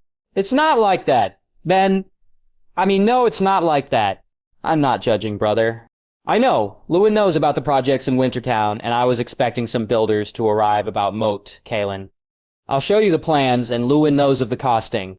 You're finally rebuilding it? Jon was right. We need to build the North up, and with the trade, we have a chance. I'll write a letter to Jon. It's a pity I didn't know. That's what you wanted. I'd have had Aemon write one too. You get along well with him? He's kin now, Ned, speaking of which. He told the children, asked Al, who was only too happy to come with him, and had Lewin send the Raven to Bear Island. Not only would the Pinnacle ship mean a shorter journey by land, and therefore a quicker one, but traveling through the Riverlands was perhaps not the best idea just now. They sent the Raven to Casterly Rock and to Highgarden the day they left for Bear Island. The children, the wolves, and he all looking forward to reuniting the pack. White Harbor 2095 AC, Robb. He had thrown himself into his work between sparring and training with the Lance, spending time with Wyman going over trading issues and spending time with Wymantrud. He had done a good job of keeping his mother from his mind. His father's letter didn't explain much, just that he and his mother wouldn't be living together anymore, and that she had gone back to Riverrun. Lord Wyman had explained what being set aside meant. He'd offered no comment, just sympathy, and Robb had been grateful for it. While he wasn't sure what had happened, he could guess. It had to be about Jon.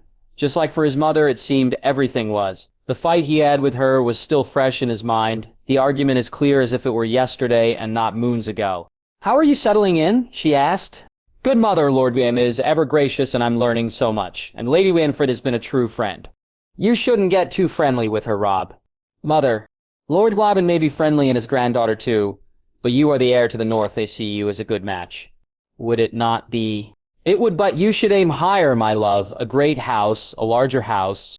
And how I feel means nothing, he said angrily. Your future means more. More than my happiness. Robb, you can be happy with many ladies. You shouldn't settle for a northern one, even one who follows the true gods. Have you ever spoken to her mother? Ever spent any time with her? Have you judged her so completely without even taking the time to get to know her? Robb. No, mother, I may not get to decide my future, but I'll not have you decide it for me, not have you speak ill of someone who's been nothing but kind to me. This is what I feared. This was his plan, his mother said, shaking her head. His plan? He asked, confused. The bastard. Tie you up in a meaningless marriage, all so he can take your birthright. Don't call him that. He is my brother. Robe, he is a threat to you, to your future children. As far as I can see, the only threat to that is you, mother. Robe, she said angrily. Grey Wind moved quick and fast, growling all the while, and he watched stunned as the wolf forced his mother back, his teeth bared, his shoulders raised.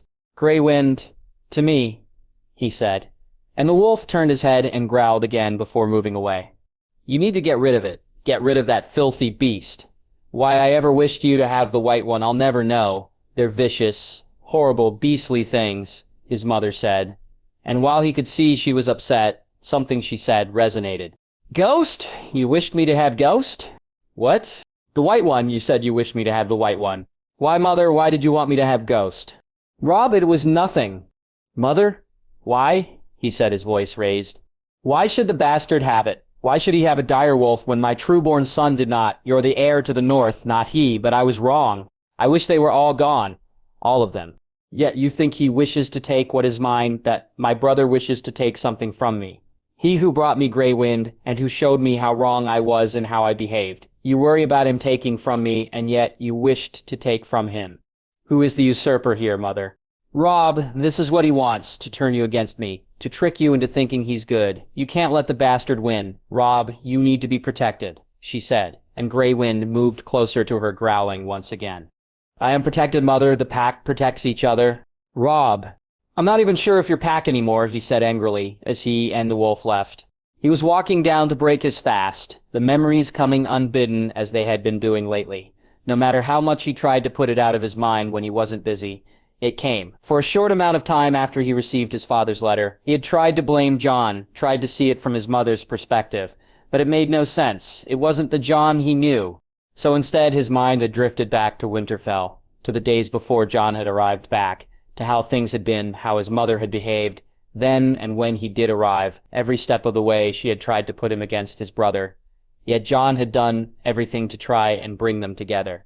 He had read up on bastards, on usurpers, and had even asked Wylis one day, the night only too happy to set him right. I assume bastards have taken what their true-born siblings have, though not as many as you'd think. Some true-borns have done the same, Robb, you know, of Cragen Stark. The Wolf of the North. Hey, you ever hear about his uncle Bernard? No.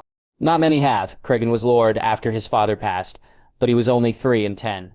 Not yet at his majority, and so his Bernard was his regent. Then when Cragen reached his majority, Bernard wouldn't stand aside.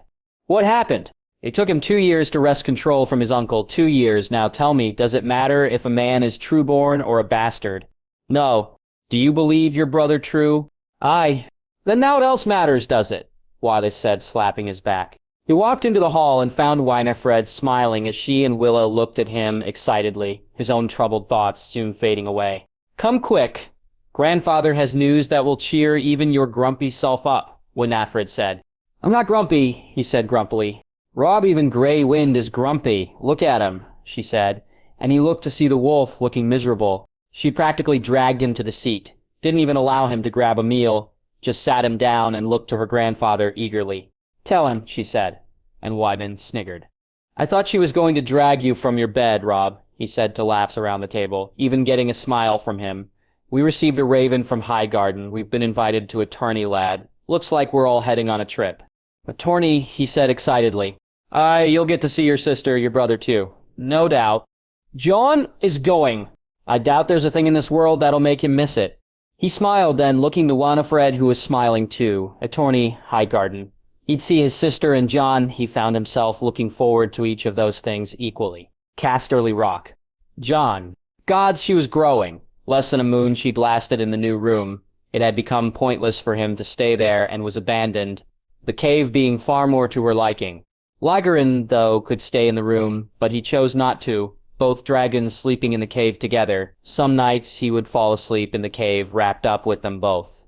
He'd even gotten Tyrion to stay more than once. He had worried that compared to the rooms the caves would be barren, uncomfortable, that a dragon raised in relative comfort wouldn't take to them, but he'd quickly been proved wrong as Rhaenys, in particular, loved them.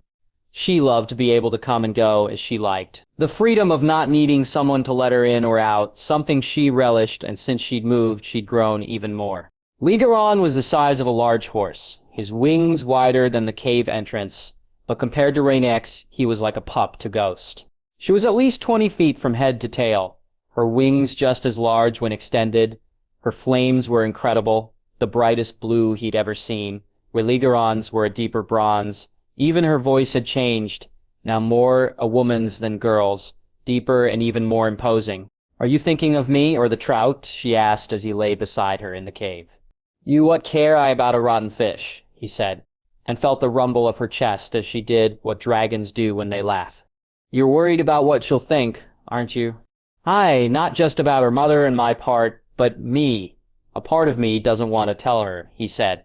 You have to Jay, she needs to know. Should she find out later that you didn't tell her after you told Joy, she'll hate you for it. I worry she'll hate me for it anyway, especially now. She won't, be honest, tell her the truth. I'm a sister. I know these things, she said, and he laughed. What about you? I'll be gone for some time. A moon? Maybe 2? Think you're so important, do you, brother? Think I can't do without you. I can't last without you near, she huffed. "Aye, as I can't and won't be able to without you," he said, and felt her head rub against him. "I'll be fine, little brother. You just make sure you are. All of them, Jack, even the new one with the foul mouth," she said, and he laughed at her description of Bronn.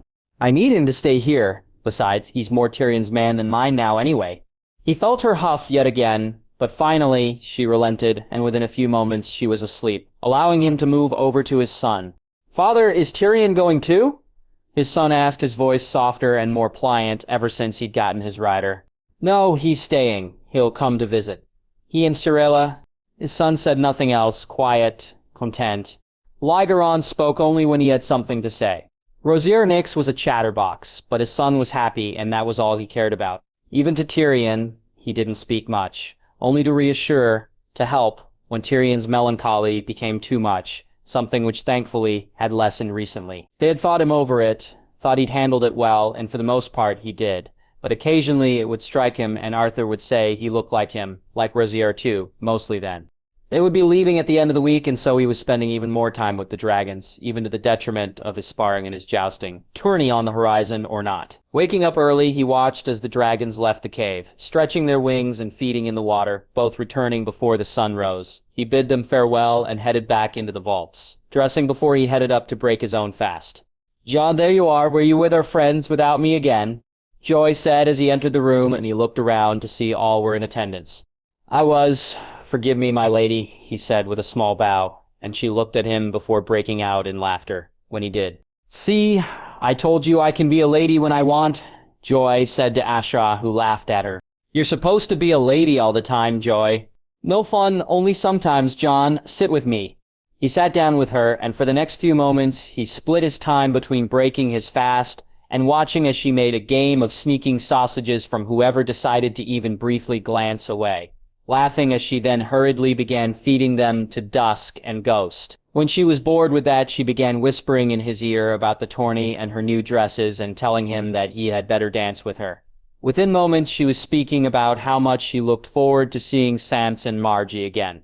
He soon found that the time flew by. "Bye-bye, Jon," she said, kissing his cheek as she, Ashastra and Cregan, along with her foster friends, went to their lesson. "Bye-bye, Joy. Look at them. I swear I thought it was only you that she could wrap around her finger," Loras said as he looked to Joy, speaking to the 4 girls who fostered with her. He laughed, and together he, Loras, and Brienne walked to the sparring yard. They had no lessons today and nothing much to do, and he was feeling a little stiff from sleeping in the cave. "Satan with Tyrion?" he asked, and Brienne nodded. "Then what say we go one for all?" Lord Aaron said, and he looked to Brienne and back to him, and all 3 of them seemed to agree. After sparring, he went to meet up with Tyrion and Satin. Neither of whom would be going to the tourney. He found them as usual in Tyrion's solar, Bronn too, and after saying his hellos to Bronn and Satin, he took a seat across from his uncle. "How are they today?" Tyrion asked. "They're good. Rhaegar keeps asking me if you're going with Iz, every day the same question. I'm starting to think my son doesn't trust me," he said, and Tyrion chuckled. "I suppose I should be flattered. A dragon doesn't want me to leave. What of you?" "I actually don't really care, to be honest. We both can't go, and it means more to you than I. I'm grateful for it, Uncle, I really am, knowing they have you. It means a lot. They have Cirilla too, Jon." I do, but it's different. You know it is." "I do. You ready for the questions?" "I am." "It wasn't me, Tyrion. I may be glad of it, but I didn't interfere. I never asked him to set her aside." "No, they still may blame you. You know that." I do. I'll look after the dragons. Jon, Lomara too." "Thank you." The Maester had helped a lot. Once Jon had shown him the glass candles he'd begun to study with Melisandre and with Tyrion's help through most of it, though he still wouldn't tell him everything. But he knew it was coming. Between he and Marwyn's letters, they'd figured out almost everyone involved. And soon it would be time to act, though as of yet, he'd not come up with a plan of what that acting would look like.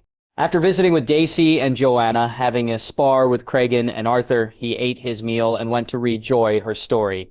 She was getting too big for it. She knew it. He knew it.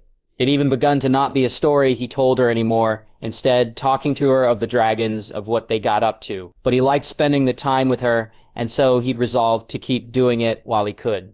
He found Jaime afterwards, standing on the battlements as he did now most evenings. Jon walked up behind him, taking position, and both of them stood there silently looking out, Sometimes they talked of their day, of their plans. Sometimes they barely spoke. Once or twice they'd actually sparred up here. Jaime showing him how to fight on the stairs against the wall, Arthur too, with blunt swords only though. "We need to be careful, Jon." This came from Richard. Jaime said, handing him the note. "Stag, Lioness, and Cub attending. Littlefinger joining them. I'll see you there." "Rhaegar, I don't know which is worst," he said, and Jaime chuckled. "Were it not for her mother, I'd not have Daisy and Joanna go. But she will be attending and Daisy would kill me if I tried to stop her." "She wouldn't kill you, hurt you very badly perhaps, but she'd not kill you," he said. And as he looked at Jaime, they both laughed before Jaime quickly, when he turned away, slapped him on the back of the head. "Arthur, protect your king," he said, feigning injury. "You deserve that one, Jon," Arthur said, smirking. "There's not much we can do, is there? We either go or we let them force us not to." "I don't think we really have a choice, do we?" he said, and both Arthur and Jaime nodded. "I'll be careful. I'll have my guards, Ghost. I'll try and keep out of Robert's eyeline." "Cersei's too, Jon." "Aye, hers too. I'll see you on the morrow." Yaks. On the morrow, they had 2 ships sailing to Old Town, Ganna and Kevin and their children in one, Jon. Jaime, Gerion, Joy, and his friends in the other. Cregan was looking forward to meeting Sansa again and Loras to going home. Brienne's father would be attending, as would Daisy's mother. For Jon, he longed to see his sister, to speak to her and to tell her the truth of him. But the drawing he held in his hand was who he was thinking of as he slept on the Lady Joanna that night. "I'll see you soon. Just Marguerite," he said softly. Highgarden 2095 AC. Sansa. Preparations were almost complete. The tourney grounds had been finished, the food and wine had arrived in bulk, and the ice house was full. When the first shipment had arrived in Highgarden, people had been stunned, though even in the ice wagon, it didn't last long. So when the designs came for the ice house, Lady Olenna had a large one built. Since then, ice was a regular part of their daily meals. It was used to cool milk, to cool drinks, to keep food fresh, even to just place in a small pouch and to be held against one's head on a too warm day. As well as, and she walked with Marguerite and her cousins, with Mira and with Fang alongside them, one of the servants carried a large jug of juice filled with it. She looked at Fang, trying once again to get into her mind. Wellis had found some books on warging and Jon had sent her some instructions. But she found she couldn't connect, as he said. So he had said he would help her when he arrived. Was it just for that alone? She'd be looking forward to his visit. But knowing now her whole family was coming, she found herself eager to be with them all again. Grandmother received a raven. The king, queen, and crown prince have decided to attend, Wellis said. Joffrey is coming. Aye, he is. Gods, do you think, Father the King, do you think they'll discuss the betrothal? She asked, and he nodded. I think they might, though it's strange. Your father's letter didn't mention it. It did it not? No. I don't know, but to me it seems he's not so keen. But with the king here, she said worriedly, we can speak to him before then. He should arrive before the king does. Willis had a knack, just like Jon did, of being able to calm her nerves and to help her relax. He had done so when news came of her father setting her mother aside, taking her for a walk in the garden, and allowing her to express what was on her mind, comforting her and telling her it was nothing to do with her, that what had happened with her and her mother was not the reason, something her mother's letters made clear when they arrived.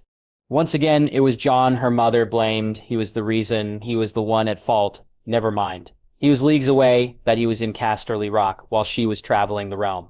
That even was it something that Jon wished for? Her father would not do so simply on his say. Never mind any of that. Her mother blamed Jon and told her to once again be wary of him, to be careful around him, and then invited her to come to visit, come stay at Riverrun. Sansa, are you well? Marguerite said, as Willis spoke to Garland. What, oh sorry I was miles away. Nervous? Excited, I think. As am I to see Loras again, Marguerite said, and she looked at Sansa from the corner of her eye. Shas Loras, she said, as innocently as she could. Not just Loras, Jon, too, obviously. Margaret said, looking at her before both of them began to giggle. Aye, me too, another few days and they'll all be here. This is going to be wondrous, Marge. I hope so, Marjorie said, her lopsided grin on her face. She slept easily that night, dreaming of wolves running through fields of the Reach, all of them together howling, a pack untied against the world, and nothing or no one could come between them.